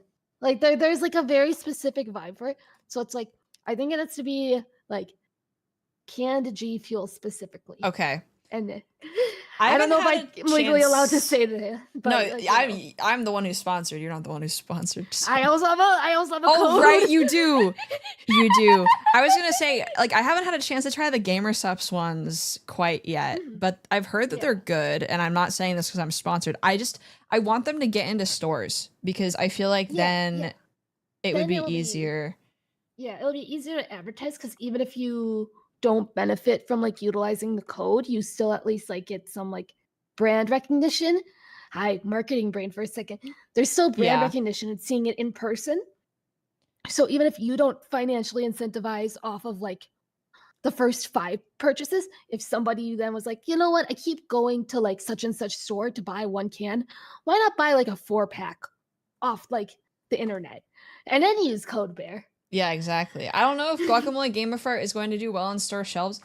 Well, people buy ranch soda, so I mean, it might Just be put fine. like, yeah, I feel like there's some like really quirky like things like energy drink wise. If you ever like go through a really big grocery stores like energy drink aisle, there's a lot that are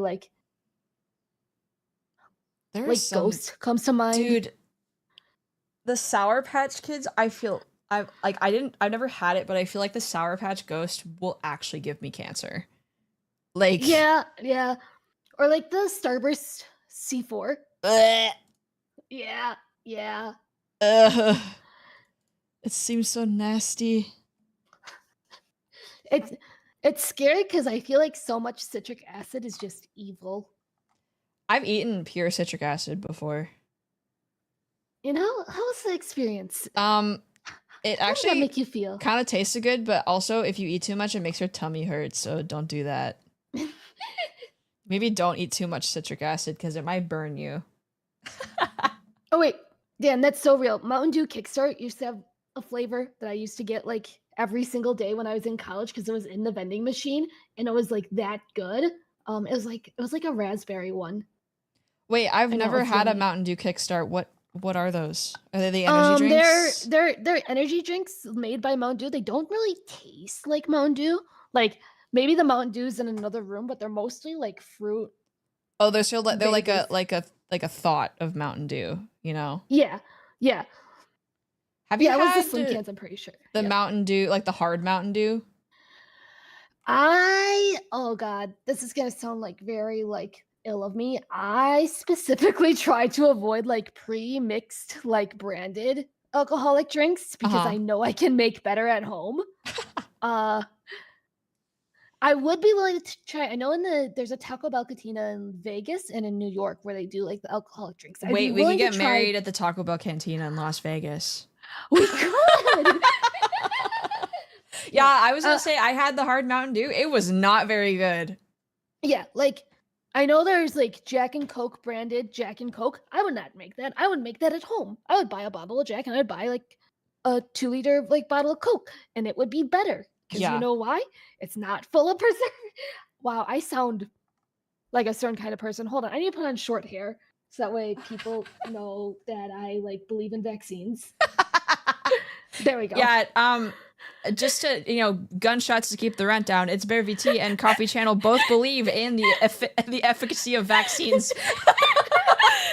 Like I talk shit about preservatives because they hurt my tummy, and also like if you can avoid them, that's good. But like I'm not gonna say all preservatives are bad because Oh my god. Yeah, catch me getting sponsored by Big Pharma. Oh god. Easy. Hold on. But yeah, no, I can imagine they're bad. I tried the Arizona hard iced teas That because they were on exists? sale. Oh my god. Yes. I tried the peach version, and I'm pretty sure like I verbally said on stream, I'm like, wait, I hate this. They have alcoholic Dunkin' Donuts coffee. Again, then like you can just make it at home. I Like, feel like understand. I feel like I would actually shit myself. Like straight up. Like that Yeah. would make me shit myself. Cause like, okay, TMI, close your ears if you don't want to hear about a real bitch who shits. Idle meeting time. But dude, if you ever can't go to the bathroom, you have to drink one of those like Starbucks Frappuccino bottles. I had one before Dude. my PT today, and like I really hope this doesn't do horrible things to my digestive system in the middle of PT.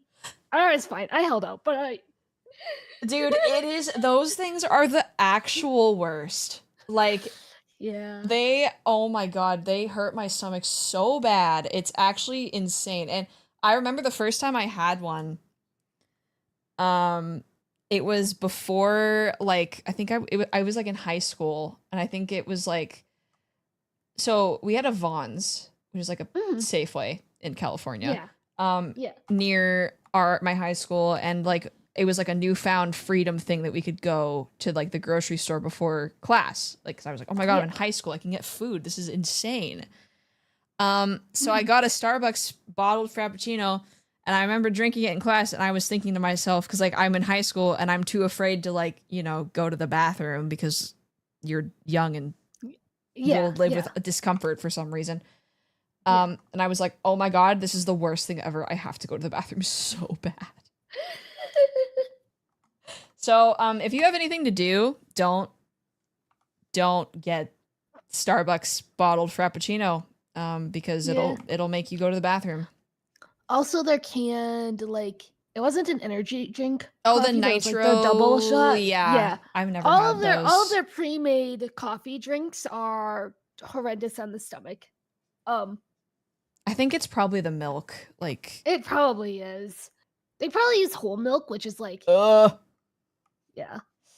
You know what? Canned coffee is actually surprisingly good. I have an answer. I want to hear what your answer is. The Monster Java ones. That wasn't the one I was thinking about, but yes, I agree. I used to drink their Irish coffee ones when I was in middle school. They were yummy. One of my friends it drank wasn't an actually expired Irish one. coffee, but like, no. Yeah, it was a time. What were you gonna say? Which one do you think is actually good? So La Colombe. Okay, I feel like those taste like oil, like the oat milk ones. Okay, fair. The oat milk ones definitely do, but like they also do dairy ones. And I'll put it like this: if I'm already getting a canned coffee, I will deal with the dairy, because like an oat milk one is also good. I don't know what it is, because like I can make like coffee at home just fine. I can drink cold brew straight just fine. I can like get an Americano or a latte or etc. from from a cafe, with oat milk, and be fine. But even one with oat milk of a canned one, I shit myself. Yeah, that's yeah. I don't know. Yeah. It's something about canned coffee. Maybe we need to do, maybe we need to go to Japan and do like a tier list of like all the canned coffee and be like, this one makes you shit yourself and this one doesn't make you shit yourself. I'm pretty sure Sea-Dog VA did like a flavor ranking one, so we can use that as like our framework of like which coffees to try. Yeah, because canned coffee, just like, I don't know, there's something about it. Maybe it's like some kind of thing they put in it that like makes your tummy hurt. Yeah. I know, like, again, like coffee as a whole, it is a not only is it a diuretic and not only is it an appetite suppressant, but it's also a laxative. Yeah, it's a stimulant laxative. I love caffeine. Me too. Use code BEAR. What is your code?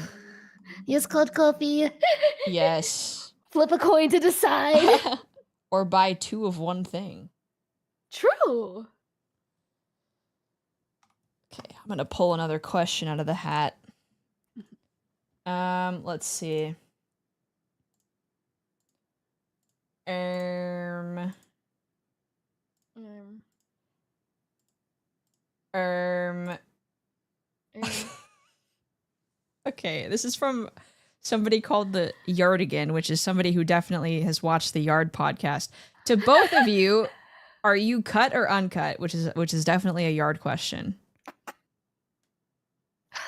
I feel like this is a vibes thing because I'm not a penis haver, so I gotta see if I have like I gotta see if like what vibes I give off. Should we do a poll for both of us? Like, yeah, let's do a poll. do I give cut or uncut vibes, and does Coffee give cut or uncut vibes? Yeah, I watch The Yard from time to time. Yeah. You're not making that, but why not? You're scared of content. Coffee gives uncut vibe, Bear's neutral. Why do I give uncut vibes? I feel like that might be. I'm uncut? What the fuck? I feel like I give cut vibes. Well, the vibes part. Am I legally allowed to answer how there's vibes equated to? Yeah. It's not about the size of the boat, it's about the motion of the ocean. And I feel like that also entails to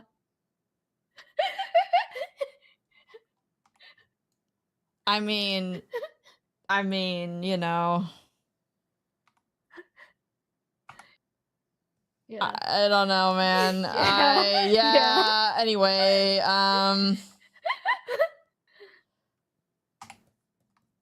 anyway, next question. Next question. I didn't know way to answer because I'm like, I don't have a penis. And like, I know there are trends as to who with penises is cut and uncut, but like, yeah, we're not getting into that here. No, and also there's not really an equivalent. So yeah, I mean, is it okay? Wait, maybe the equivalent is like bush or no bush. I was gonna say like inverted versus not. So like Arby's sandwich or like Subway sandwich? I'm a Subway. I'm disclosing that on the internet, unfortunately. Now that's out there. You don't have to answer that one, Bear, if you don't want to. Oh my god, no, they're not getting that visual. Holy shit, yeah. That's so funny. Context hat guy. Oh dear, think about the visuals of both of those sandwiches. Anyway, that's why people say I miss her when they look at Arby's roast beef. Okay, anyway, the cheese. as a complete 180, this is from Soul Spark. What is one of your favorite activities or pieces of media that you've been trying to get your friends to do or check out, but in the end nobody's actually gone through with it? F1, I think is definitely the big You, one. okay. Bear. Thank you, Bear. You're like the first person where I haven't had to physically sit someone down to watch it like with me. I like listening to what people are interested to. I can't speak. I'm drawing brain, but yeah, I like to like if people like something, I feel like it must be worth my time in some way, you know? Yeah. The other one is League of Legends. All right, maybe not that one. I do draw a line at League of Legends. League of Legends, Your Honor, death. How long have you been playing League of Legends? I started playing in 2011. Oh my god! And then I stopped in 2014, and then I started up again in 2020, but only to play like ARAM, which is like the kind of for fun game mode. Yeah, I feel like everybody came back for ARAM. Like I don't play League, but I know a bit about it. So yeah, it's like if my friends want to play a Summer's Rift, I will, but like I don't think I would do it out of my own volition unless there was monetary incentive. Well, the game is really different nowadays compared to like even in like 2018. And I know they added that like WASD change as well. Yeah. How do you feel about that? Okay, I'm gonna have a like advocate opinion and I'm gonna have like a gamer opinion. One, I think it's really good for like accessibility to have Mhm. other options for movement. And I think League is a very hard game to do that in. So Yes. even adding WASD is a really big like step in that direction. However, it's gonna make balancing for a lot of champions really hard. And considering there's 100 and something, Mhm. 180 maybe, uh champions. I don't play that many. I play like 4 of them. I I think it's going to either never really leave like beta, Mhm. or if it does, it's going to, unless they do it perfectly, it's going to ruin the balancing of a lot of characters. Well, there's a lot of turning and skill shotting in that game. Yeah, Um yeah. and I feel like with WASD, like with League, the biggest thing is like turning around. I feel like. It's turning around. It's also the thing that's a concern is so there's a role attack damage carry. Yeah, And ADC. that is like, Mhm. yeah, your ADC. And that is about auto attacking, and that is also about doing like perfect like frame attacks for minions and Mhm. farming. Um, the WASC, from what I understand and how it's been implemented, I haven't touched it too much, so I can't like really like speak on it. Is that it makes farming with certain champions like frame perfect, consider and like animation canceled. Like people can animation cancel a lot easier, Oh, and okay. then it's like yeah. So So the on one hand, skill that's not floor is necessarily lower, basically. yeah, yeah. Again, accessibility, good. But it's important to think about accessibility and like the mind of like balancing. Yes, yes, I agree. It is. I think a lot of these games nowadays have become a little bloated. Obviously, there are ways to balance that many characters, e.g., Dota Mhm. exists and it's pretty Yeah, balanced. yeah, But League is it's League, so you know we know how that goes, or tends to go at least. hmm Um, yeah, it'll be interesting because I saw a lot of people mad about it. So I always like to ask yeah, the players of said game because I don't play League. So yeah. No, that makes sense. I also hot take. I think by like toxicity standards, League is not that bad to compared to a lot of like video games. no, that's I agree because like yeah, League is toxic, but like have you been a woman in a Marvel Rivals lobby? Like Have you played WoW before? yeah, I'm Yeah, yeah. yeah, yeah. I mean, So it's all games are toxic in some way. League is still pretty damn toxic, but also like yeah, I think there are worse yeah. I think there are worse, in League just gets a lot of the attention for it because it's an older game. it's also really popular. Yeah, yeah, Like CS is really bad. yeah. CS is so bad. Like I don't play it for that reason because I would rather not get like immediately kicked the moment I speak on mic. So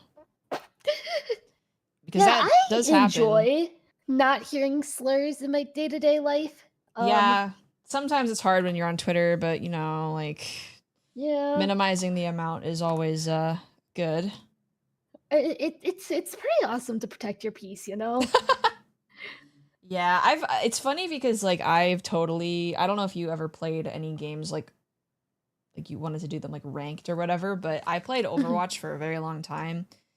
And nowadays, I can't, I don't want to deal with these fucking idiots anymore. Like, I just Yeah. don't play ranked anymore. I'm too old for The only this. ranked game I play is TFT, and even that is like mostly like I'll be honest, it's mostly for stream content because I feel like normals are too easy for me now. So Yeah. I need a challenge Well, you did the while I'm box like box boot camp, right? yeah, I've done the Box boot camp a couple times. I placed pretty well the first time I was in it, and then the other times I kind of flopped. However, I've just also had really unlucky like timing with some of those. Mm-hmm. How was that experience? Because I know that like it's relatively hard to get It's into, so it's relatively hard if I'll put it like this. I think if you're like completely new to the game, um it's easier to get in because they see somebody who's completely new, who has a community that probably doesn't really like know the game, and they want to like promote the game to more people. And I think Mhm. that's really noble. Um, I think it's after you get to like kind of like that, like you're not bad, but you're not good level, then Yeah. they're like, we're gonna pass over you for like 5 sets, and that's fine. Like I think there's like they have thousands of people that apply. Yeah. It's just a Google form, and then they tell you, hey, get in this Discord server, and then you see a bunch of people you know, and you're like, wait, hold on. Yeah, it's really funny because I feel like I've kind of I still am in like small streamer mindset. Like I'm still a small streamer, right? Like anybody under like 500 viewers is considered a small streamer. But like it's funny now because I feel like, oh, I'm not big enough for these events, but I'm like, wait. I can No, you totally apply. are. I can Yeah, apply to these things. Like I forget that that's yeah. like an option for me.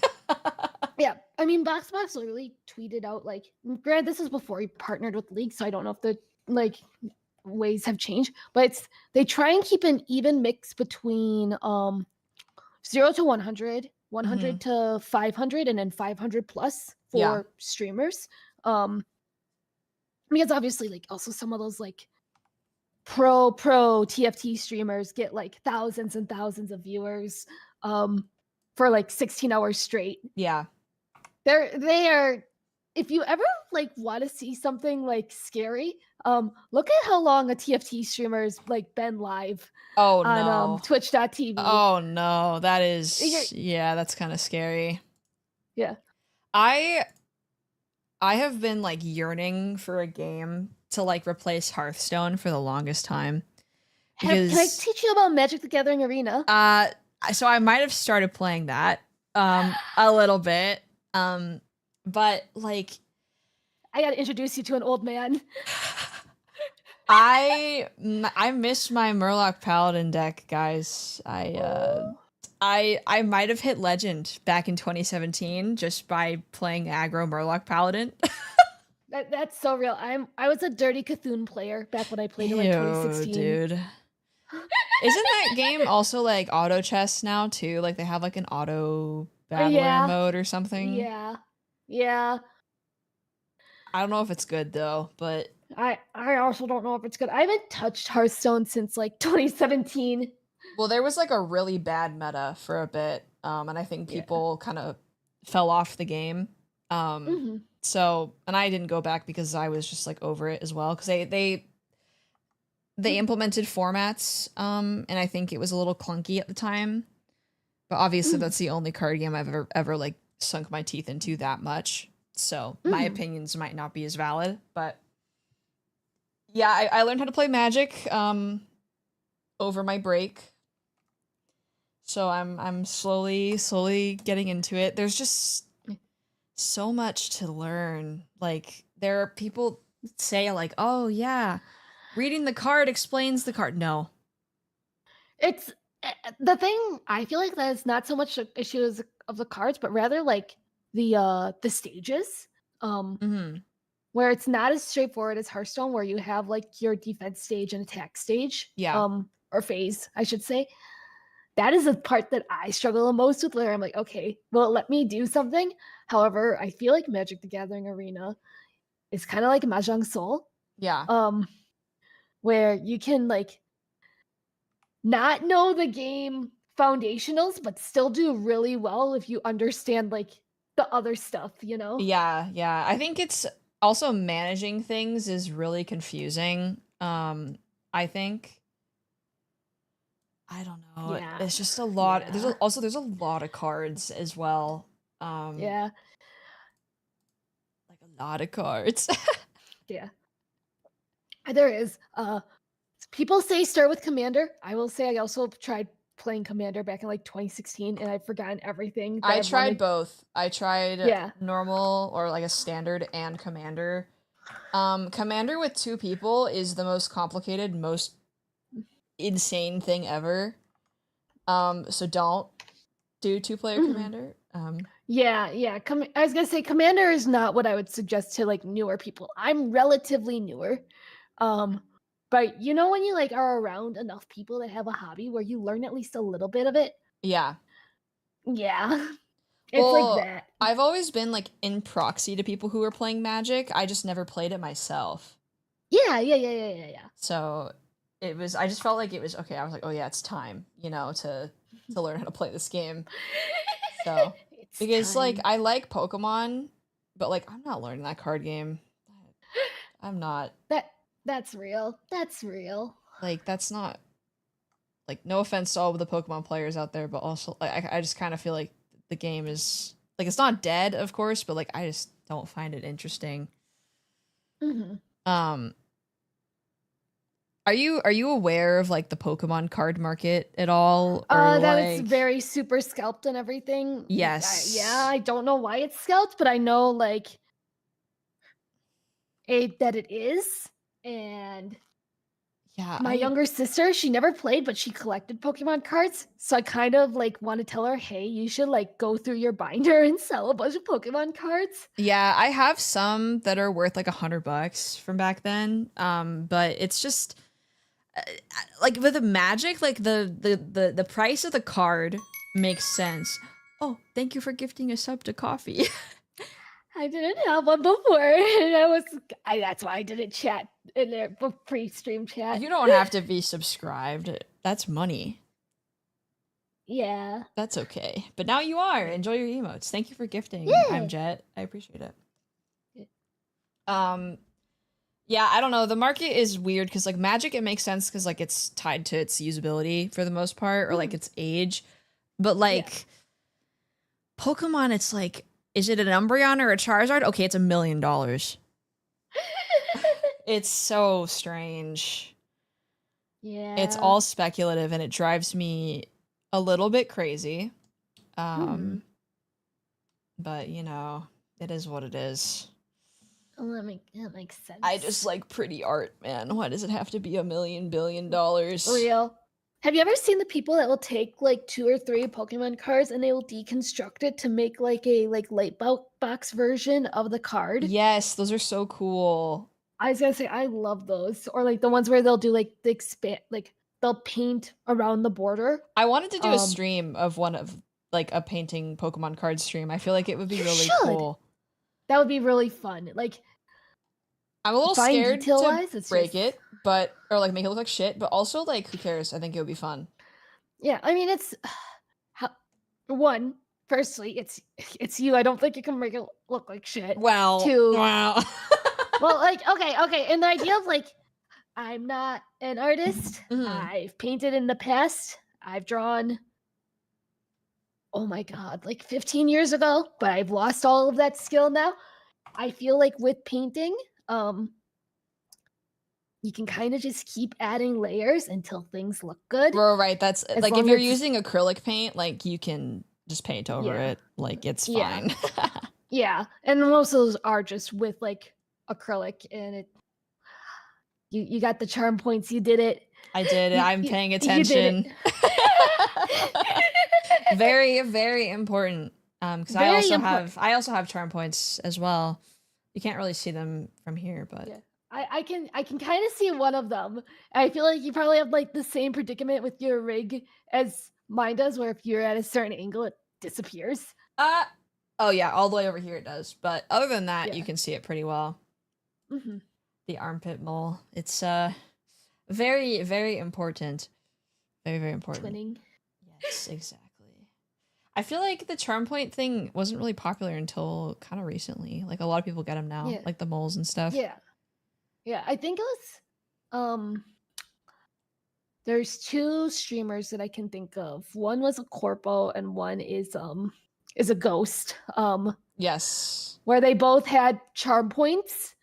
And I don't think they used the phrase charm points, but the ghost definitely did. And it's an idle term. Like, oh, such and such is like so and so's like charm point. And moles are sometimes that. Yes. And now people like, wait, I have moles. I have my IRL charm point is I have a assortment of freckles that look like a smiley face.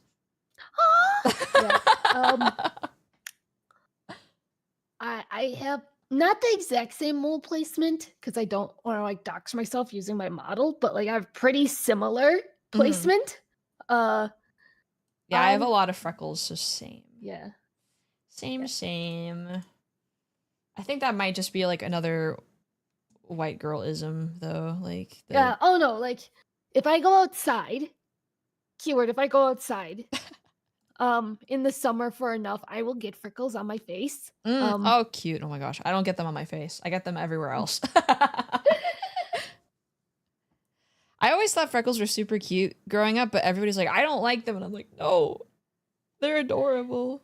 They're really cute. I think they're a cute thing, but one, people are really weird about like skin discoloration, similar Mhm. like to like rosacea and all that. Um, Oh, yeah, I had bad acne as a kid, so yeah. yeah, yeah, yeah. Like I have a little bit of redness on my face, but that's also just like the white girlism where you're so pale that you start turning red. Yes.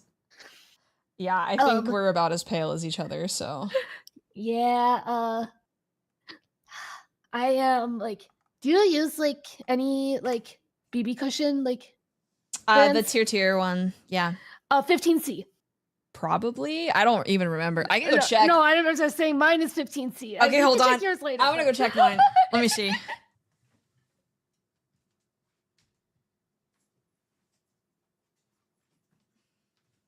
Okay, I have my bag.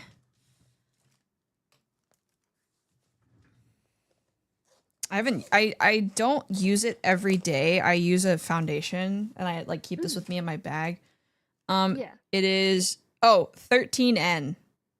Okay. Okay. I'd say we're pretty close in that regard. Yeah. Yeah. I'm neutral tone, so I Yeah. hopefully just never get orange makeup, but sometimes I low roll and they give me orange. Yeah. It's so sad. Yeah. No, I'm technically neutral, but when you're like super pale, I always find it's a little bit safer to go cool tone when you're ordering makeup online. Yeah. Because otherwise, like I've had things like with the tier, for example, I tried like the 17N because I thought, oh, I'm surely not like the palest or second palest in like this brand. I'm sure I'm like the third palest. Because I'm usually like 21 in some of the other K beauty ones. Mm-hmm. So I was like, I'll try that. And I'm like, nope, not only is this too dark, it also pulls peach. So I was like, okay, I'm just gonna go down one and also do it cool toned. It also like But oxidizes a lot as well. I've found. Yeah, I like it, but also I have a foundation stick that I just use sparingly as Mhm. like my main like I use them as kind of like a combined base, if that makes sense. Yeah, yeah. Pulse peach is like, so like when you choose a foundation color, there are like pigments in your skin, like there's undertones. Like I'm really pale, but I have a neutral undertone. So cool is like blue undertones, and warm is like pink or orange undertones. It's usually pink though. Yeah. And so sometimes if you put on a foundation that's the wrong shade, it can make you look orange or pink or gray, basically. Yeah. Yeah. Yeah. So like in my case, because it's the contrast between it being darker and also it being warmer, compared to my skin, it looked like peachy. Like, and that's fine, but also then I have to blend that into like my neck and my entire chest, and that's a lot of makeup to be wearing. And it also looks versus kind of just crazy matching. sometimes if you can't It get does it look to, kind of to blend. Yeah. It took me a while to realize I was neutral, because I have both. So a way you can check if you're pale, what your undertones are, is you look at your veins. And I didn't realize I had both blue and green veins. Yeah. So it was like, oh wait, this probably means I'm neutral. Yeah, I'm pretty like the other one is like jewelry. I've always found like I do not like how like 99% of gold jewelry looks on me. Oh, really? Because Interesting. it feels so yellow. Granted, that's also I know like low key a gold quality thing, but I'm not in a tax bracket where I can experiment with like gold plated versus gold filled versus solid and versus like 18K, 24K. Like It's too I'm expensive. not doing it. I'm just gonna stick with silver. And I was like, I'm probably cool toned because of that. And it hasn't done me wrong. Yeah, I'm a gold girl, and that's unfortunate for my wallet, I would say. Yeah, bless your heart. Good luck. Yeah, Good luck I mean, with I that. do have like I have a set of earrings and a necklace that I wear all the time, and that's all I have, pretty much. Yeah, mine is I have a ring I wear pretty often, but that's like rose gold, and I feel like that's a little different. And then I have my aura ring, which is silver, and then I have like some rose gold and like some like, if not silver, like platinum or stainless steel, where that's like I consider that silver adjacent. You know? Yeah, rose gold is so cute though. I always feel like it's too light for me though. It makes me look pink. Yeah, I think again it's kind of an undertone thing. Yeah, I'm like I kind of think that I'm like neutral but like warm tone a little bit, you know. But I just tried to make myself not look orange. That's like the goal. Yes, that is a valiant goal. Yeah, I'm not trying to look crazy out here. This is real girl talk hours actually. Chat, you are getting subjected to this. Yeah. Again, ideal yaps for me. Yes, I don't have a lot of I mean I have more female friends now that I've started VTubing, but like I didn't really have a lot growing up, so it's nice to talk about this stuff. Because Mama Bear is like interested, but she's like, I don't have time for this, and I'm like, okay, Mama Bear. Yeah.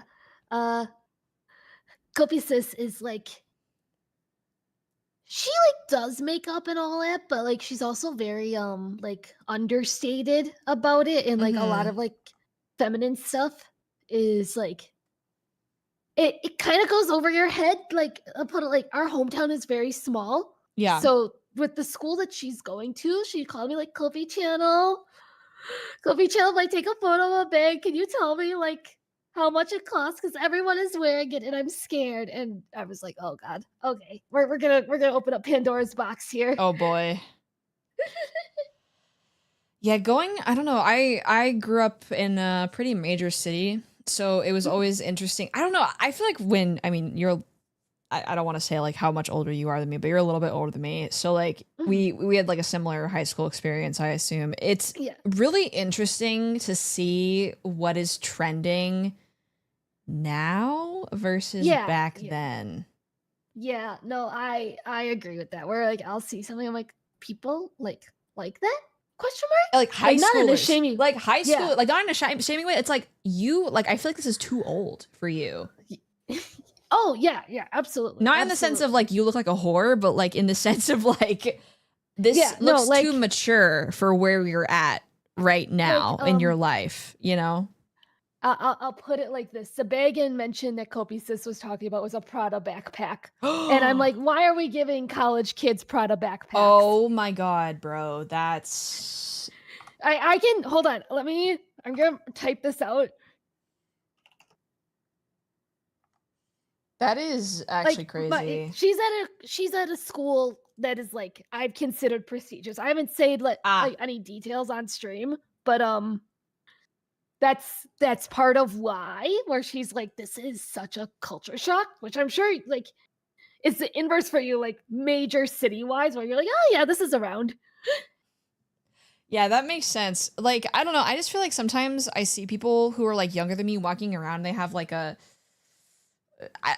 mean, Lululemon is a great example. It's like, major white girl brand, but like I am so not willing to pay $90 for leggings. Real.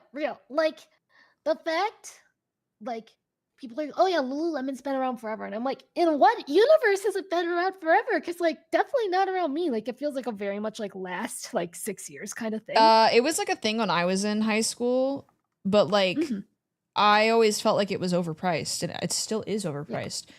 Like $90 for a bunch of polyester, fuck right off. Like, like I'm not paying for that. Unless it's JK, that's different. Well, that's like fashionable polyester, like that you can't get anywhere else. Like my old Navy leggings look the same.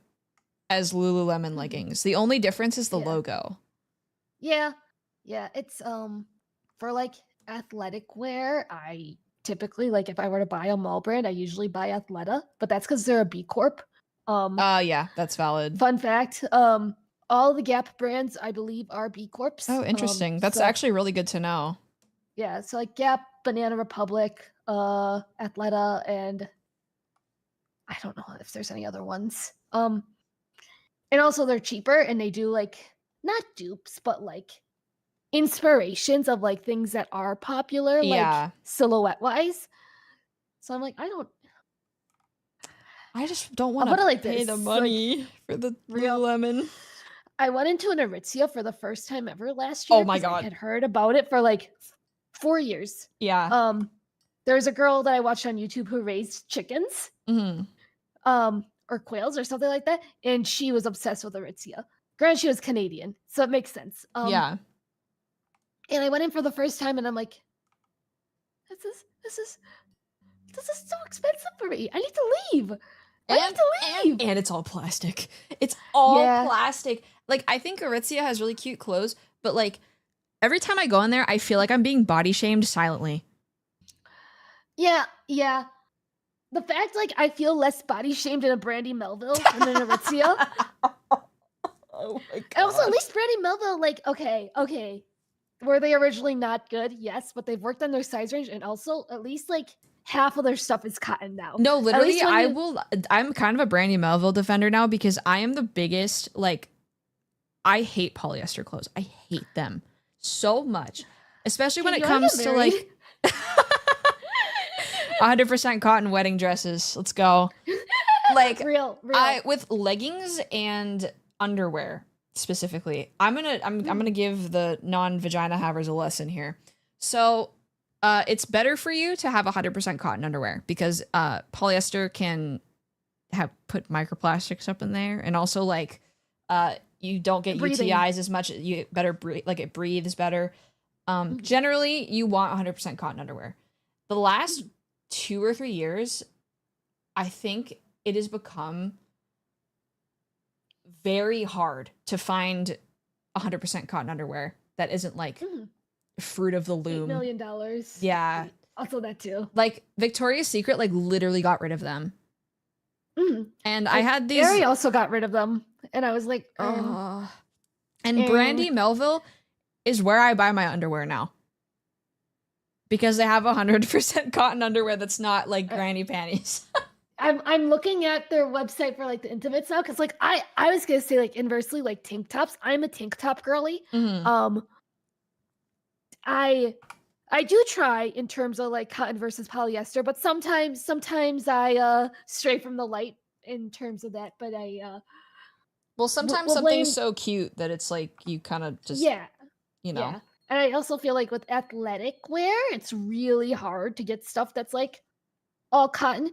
Granted, is at the point where you probably need it the most. Yeah, but like if I'm like wearing like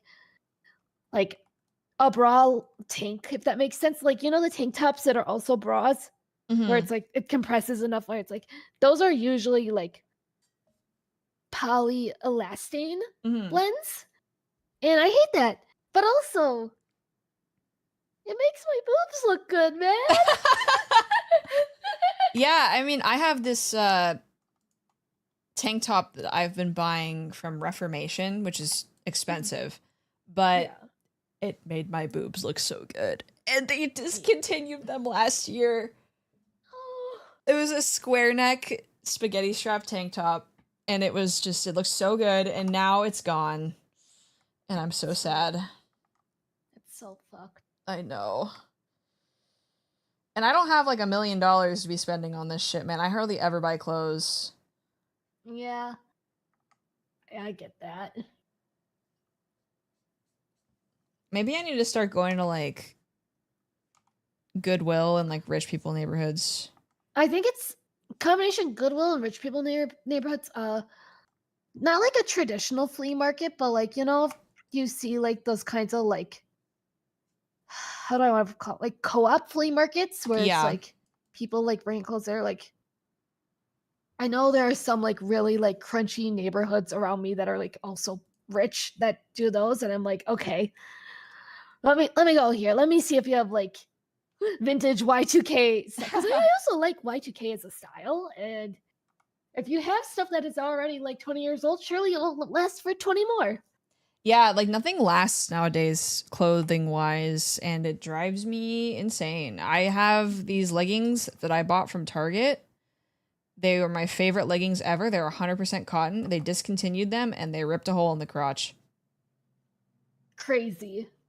And I can't buy them anymore, and I'm really sad about that. Mm-hmm. And everything just breaks in 2 seconds. Not just clothes, just like everything breaks in 2 seconds. I love planned obsolescence. It's so awesome. Speaking of, the new iPhone is coming out soon. Oh god. Chat, are we an Android chat base or chat, or are we a iPhone chat? I'll say I'm ambivalent to both. I have an iPhone obviously because like VTubing, but like in another life I would probably have the Z Flip and like be very happy with it. I have been an iPhone user until now, but I think my next phone I'm gonna switch. Honestly, valid. I need to I don't need a new phone. I have an iPhone 11, so it's about time soon. Yeah. But also, that's a lot of money that I don't want to pay. So we're sticking with my 11 until it dies. Real. Or I get a job or something.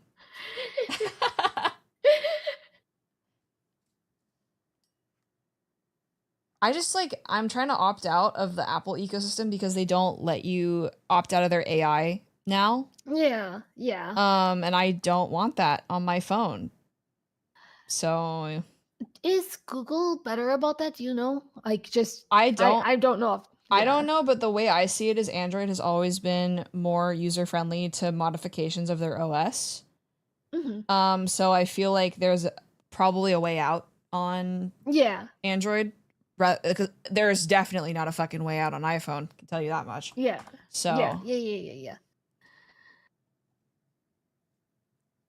I have a Google phone and let me turn off the AI assistant. I just haven't updated my iPhone. Like, if I'm being so honest, like I just haven't updated it because I just don't want it. I am not willing to suffer for that. That's real though, I think. I'm also just tired of like spending a shit ton of money on a phone. Because Apple phones are really expensive. And you can get like a mid-range Android that is going to be like good. Yeah. Like you don't like. Would I probably go if I upgraded? Again, I don't need to upgrade, so I wouldn't. But if I upgraded, I would probably go the Pro, but only for the camera. But also, I have a camera. I just need to learn to not have shame when I go outside. Well, like, okay. With the shame thing, though, there are people who, like, literally shoot TikToks in public. I think it's fine. Yeah, that's fair. Like, I was thinking, like, the other day, I'm like, well, maybe I should start doing more IRL stuff. Like, VTubing is, like, still kind of niche. Like, maybe I should do this. And I'm like, wait. That would mean I'd have to take my camera outside. I think I'd rather die. No, same. Like if, again, I go to, like, nice food restaurants, and, like, I get mortified if the flash accidentally goes off. Oh, God, yeah. And, like, even with, like, taking photos with my phone, I'm like, okay, I'm gonna get one. Okay, it's good enough. All right, you're going back in the bag for, like, the rest of the I don't think I could be a normal influencer. I think it would like, I would die of secondhand embarrassment having to film that much. Oh my God. I don't know how IRL streamers carry on giant cameras to restaurants. Oh my God, yeah. I think I would have to, like, to save myself, like, being mortified, I think I would have to ask the restaurant. I'd have to be like beforehand. Yeah, like I think I would be like one of those people who, like, has to get permission, because I think it would kill me if I didn't have permission, you know? Because the last thing you want, like, as a minimum wage service worker is to have some random person come to your restaurant like, let's try this hidden gem I found in this thing. We have to try the, I'm going to quote one of Ren's things at, because we were talking about Disneyland food influencers. It was, do you get Disneyland TikToks ever? Because I love watching sometimes, the hidden gem one I get definitely with like Chicago food scene Okay. stuff. Run, don't walk. You simply must go to Oogie Baboogie Woogies and get their spicy gochujang brown butter rice noodle bulgogi peanut matcha Dubai labubu latte hot honey sesame oil. I have one for it. Let's go to restaurant and ampersand restaurant name and get the miso garlicky udon noodle pasta with the gochujang sauce and scallions on top. Oh man, I think if I ever get influencer voice, I need you guys to kill me on the spot. Like I don't think I could live my life having influencer voice. You know what's fucked is I'm assuming you've consumed BuzzFeed at least one point in your life. Oh yeah. Oh yeah. You know Sophia Nygaard? Yeah. People like just imitate her voice, but the thing is she loves like what she does, and you can tell because she's been doing it for as long as she has been. And people like just like try and like replicate that as like YouTuber voice, and I'm like, no, let a girl like love something. What is I think the best example is just any TikTok food influencer. That's influencer voice. Real, like real. Turned up to the max. Have you gotten the girl with the Meta AI glasses? Going to food places? Because I think I would. I'm like morally against those glasses. No, that's real. That's real. I was into them conceptually for a second, and I was like, never mind. I'm good, actually. Never mind. I'm good, actually. I just feel like it's another way for like weirdos to film women in public. Oh, yeah, it absolutely is. Like, it's become a trend. And this girl, like, she goes to restaurants and it's like a POV, and it's really jarring because it's like, I can't. If it's candid conversation, that means she probably didn't get permission beforehand. And if she got permission beforehand, then it's not candid conversation. And either way, that feels like intrinsically inauthentic. Yeah, I don't know. I just like, again, I would feel horrible. Like as somebody who's like worked retail, I just would feel bad like filming some random service worker, you know, that like doesn't know that I'm doing that. Yeah. Because I don't know. I don't want to be in people's TikToks that I'm not aware of, you know? Like, ugh. It's the worst. Oh my god, look, the line art's almost done. Oh my god. Look at her, chat. She's so cute. Copy cute. Oh my god. Who is that? Who is that? Who's that weird pink thing? The pink creature. If a man with a tiny microphone ever comes up to me in public, I'm gonna run. Do you ever get the guy on TikTok that's like, so what's your take? Oh, Subway Takes? I hate him. Like, I liked him at first, but now I hate him because I feel like now it's being contrarian for the sake of being contrarian, and like, why be an asshole? Money. That's always the answer. Why capitalism? It's actually crazy how many people like rage bait for money, and like the people who consume the content like don't even know. Yeah. Like 95% of content I feel like is that now. Yeah. Pained noises, yes. Yeah. Like that seems like rage bait for rage bait's sake. I mean, a lot of the VTuber drama that happens is rage bait. Yeah, I'm rage bait actually. My rage bait take is Boruto is okay actually.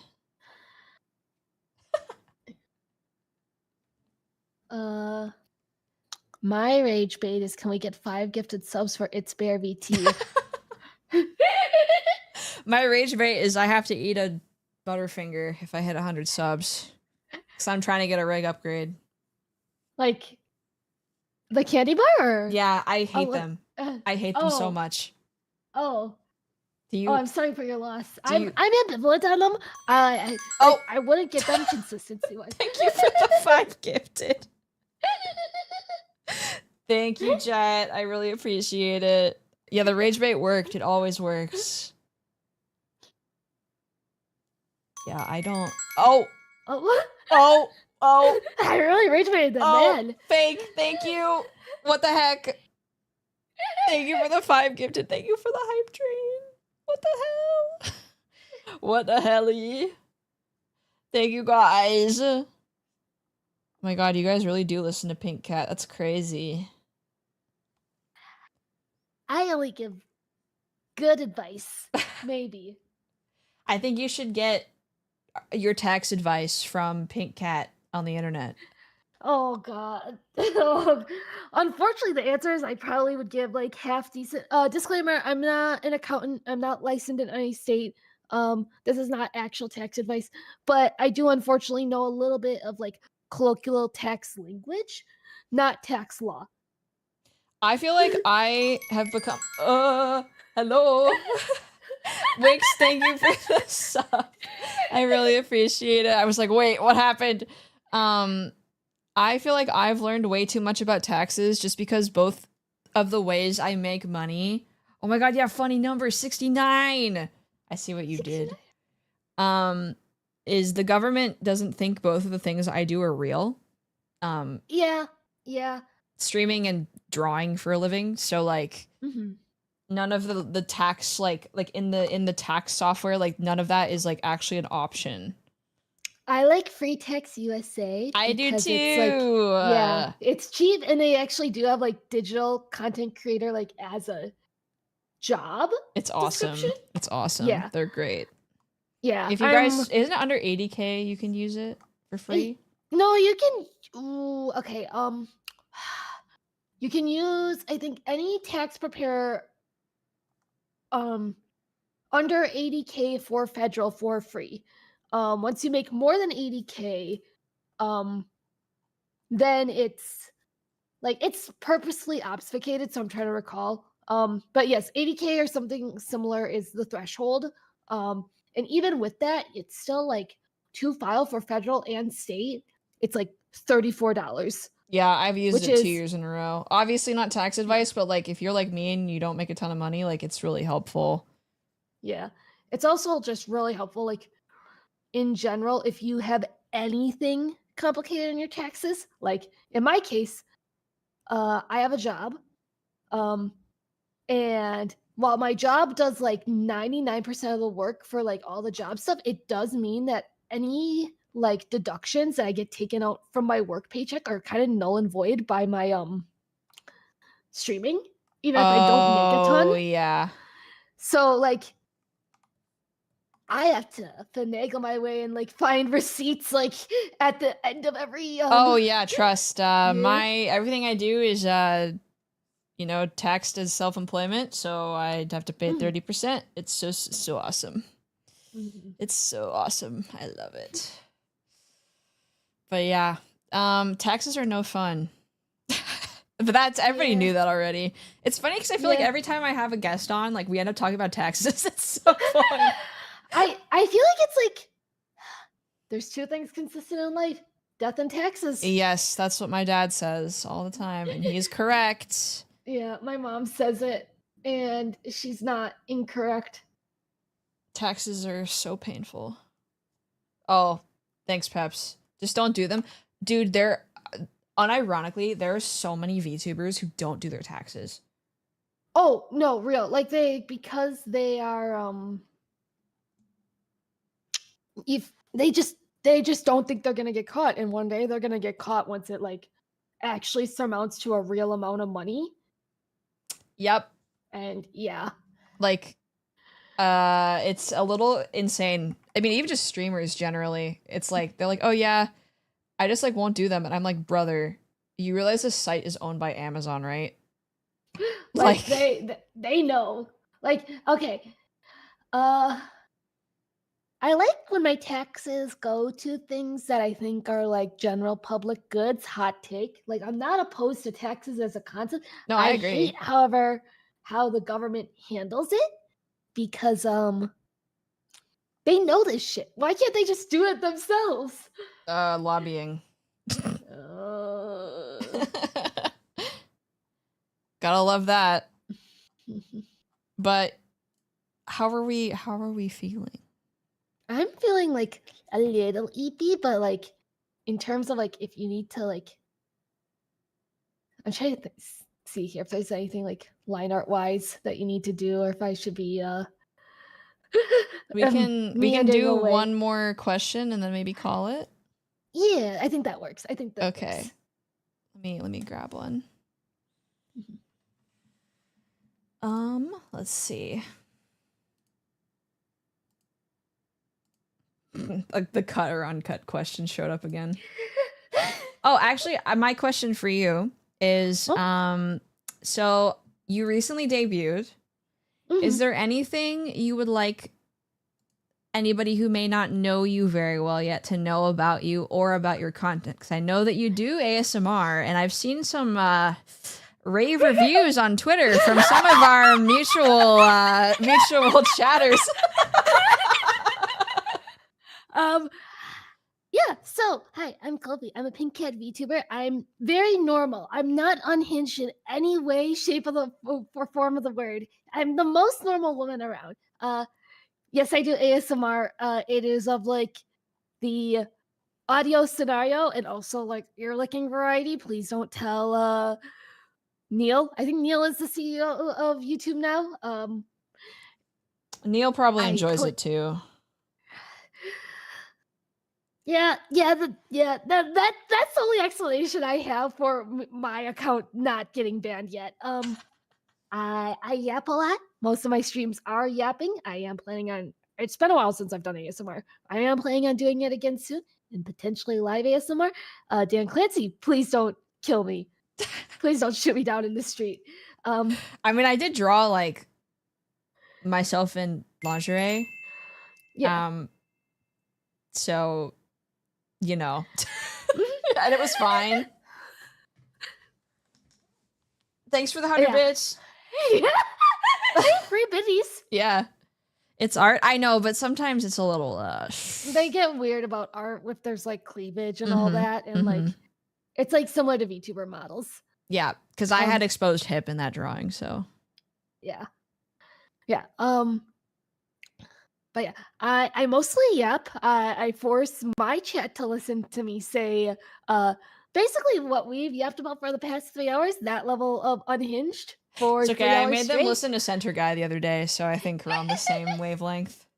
Yeah. And I play games. I won't play League of Legends on stream, if that's what you're worried about. I won't play League of Legends I think you should play League of Legends on stream, actually. No one can pay me enough money to play League of Legends on stream. I think you should play League of Legends, but make it ASMR and like degrade your chat and tell them that they're shit at the game. Idea. So one of my ASMRs, it's the 3DO like in between my legs. Listening to me rage. Like it's a lap pillow. Yeah, do it. Dude, oh my god. Yes. What is the cat Yumi? Your pocket Yumi tells you that you're a piece of human garbage ASMR.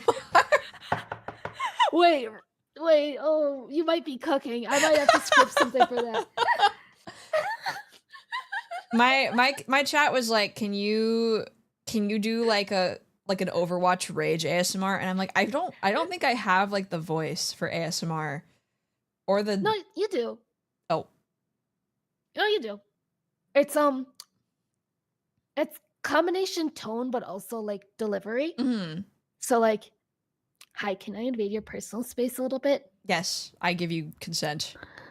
So like, I feel like Discord might crunch this up a bit, but like with proximity, it kind of like to your microphone, especially if you have a condenser microphone, it gets a little more like tingly. Even if your tone is like relatively normal, you just have to lower the volume a bit. Not a ton, but like just a bit. So it doesn't have to be like whispering.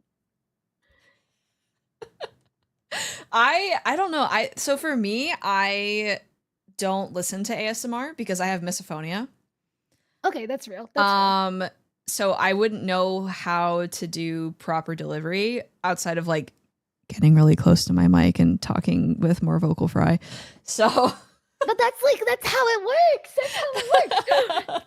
Chat, you have to agree with me. That's how it works, right? I know at least 2 of you listen to ASMR other than me. Backup lady. Oh, princess. Oh, princess. I need you to get on all fours and get on Yumi in League of Legends. Daddy Draven needs her support. Yeah.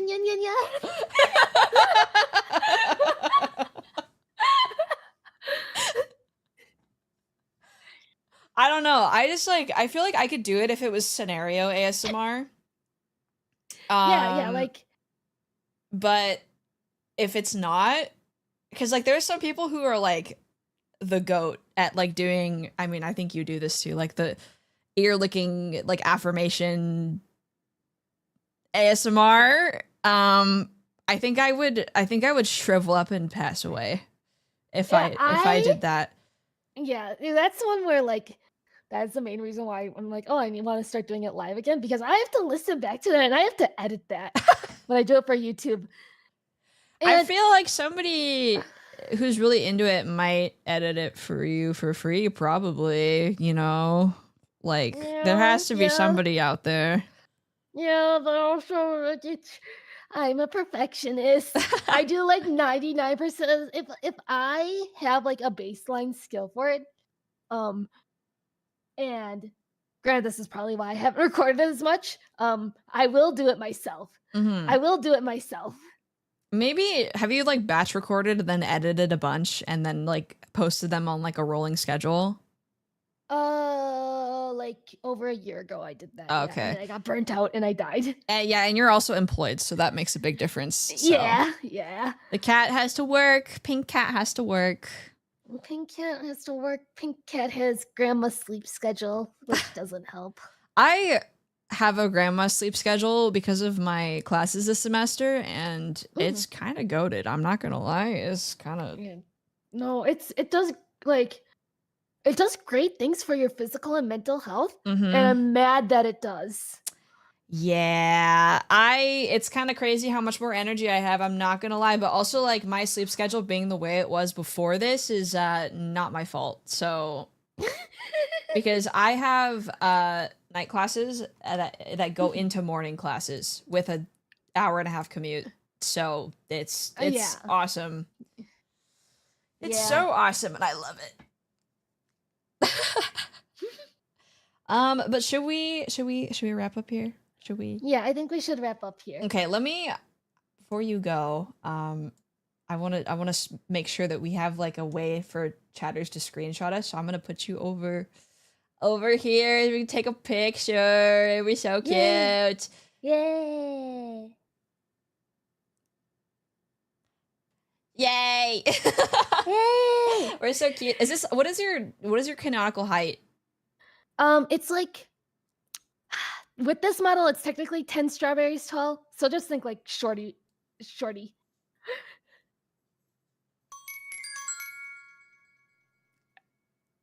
You're so tiny. You're so tiny. Oh my god. Tiny cat. But you like 10 strawberries tall. Just Yeah. Oh, you pinned to my face. What the heck? Is this a new disease? Oh my god. Yes. I have a growth. Oh my god. All right. Well, where can my chat find you? I'm going to give you a shout out. So Coven, be sure to follow Coffee. Thank you so much for agreeing to come on with me. It was really great talking to you. I had a lot of fun. Feel free to yap at me whenever. I'd love to hear more about F1. Yay! Happy. Thank you for having me on. It was super duper enjoyable. I'm glad. And I will obviously I don't always finish the pieces on stream just because I like to give them a baseline amount of quality, but we did get quite a bit done today. So this should this is so much, especially for that hell of a design. Listen, I'm sorry. Art school makes me very fast. So this is good practice for my speed and all that as well. And it's always fun because I can yap and draw forever. That's like my main content. But for the critters just joining, I will be streaming Silk Song tomorrow for the first time if you would like to tune in for that. And I always yap and draw lots, so if you enjoyed your time here, feel free to join the coven. And when is your next stream? My next stream should be ideally tomorrow. I'm going to be making curry. I need to set up my camera for that. Oh my god. Wait, when? It should be at like 6 p.m., but I might do it later depending on I need to clean my apartment. So I put 6 p.m. on the schedule, but my community knows that might be later. Yeah, oh my god, I want curry from the pink cat. That sounds so I will make good. you a bowl of curry and I'll take a cute little photo and like make heart hands god. on it. And, yeah. Oh my god, chat, you're so jealous. Curry from Cute Cat. Since you're my guest, do you have any suggestions for who to raid, or should we just end it here? We can end it here. I don't have any suggestions in terms of raid. I'm hitting like peak EP. Okay, all right. The cat has to go to sleep. Joshua, thank you for the follow, and chat, thank you so much for hanging out with us. We will see you very, very soon. Yep. Bye bye. Bye bye.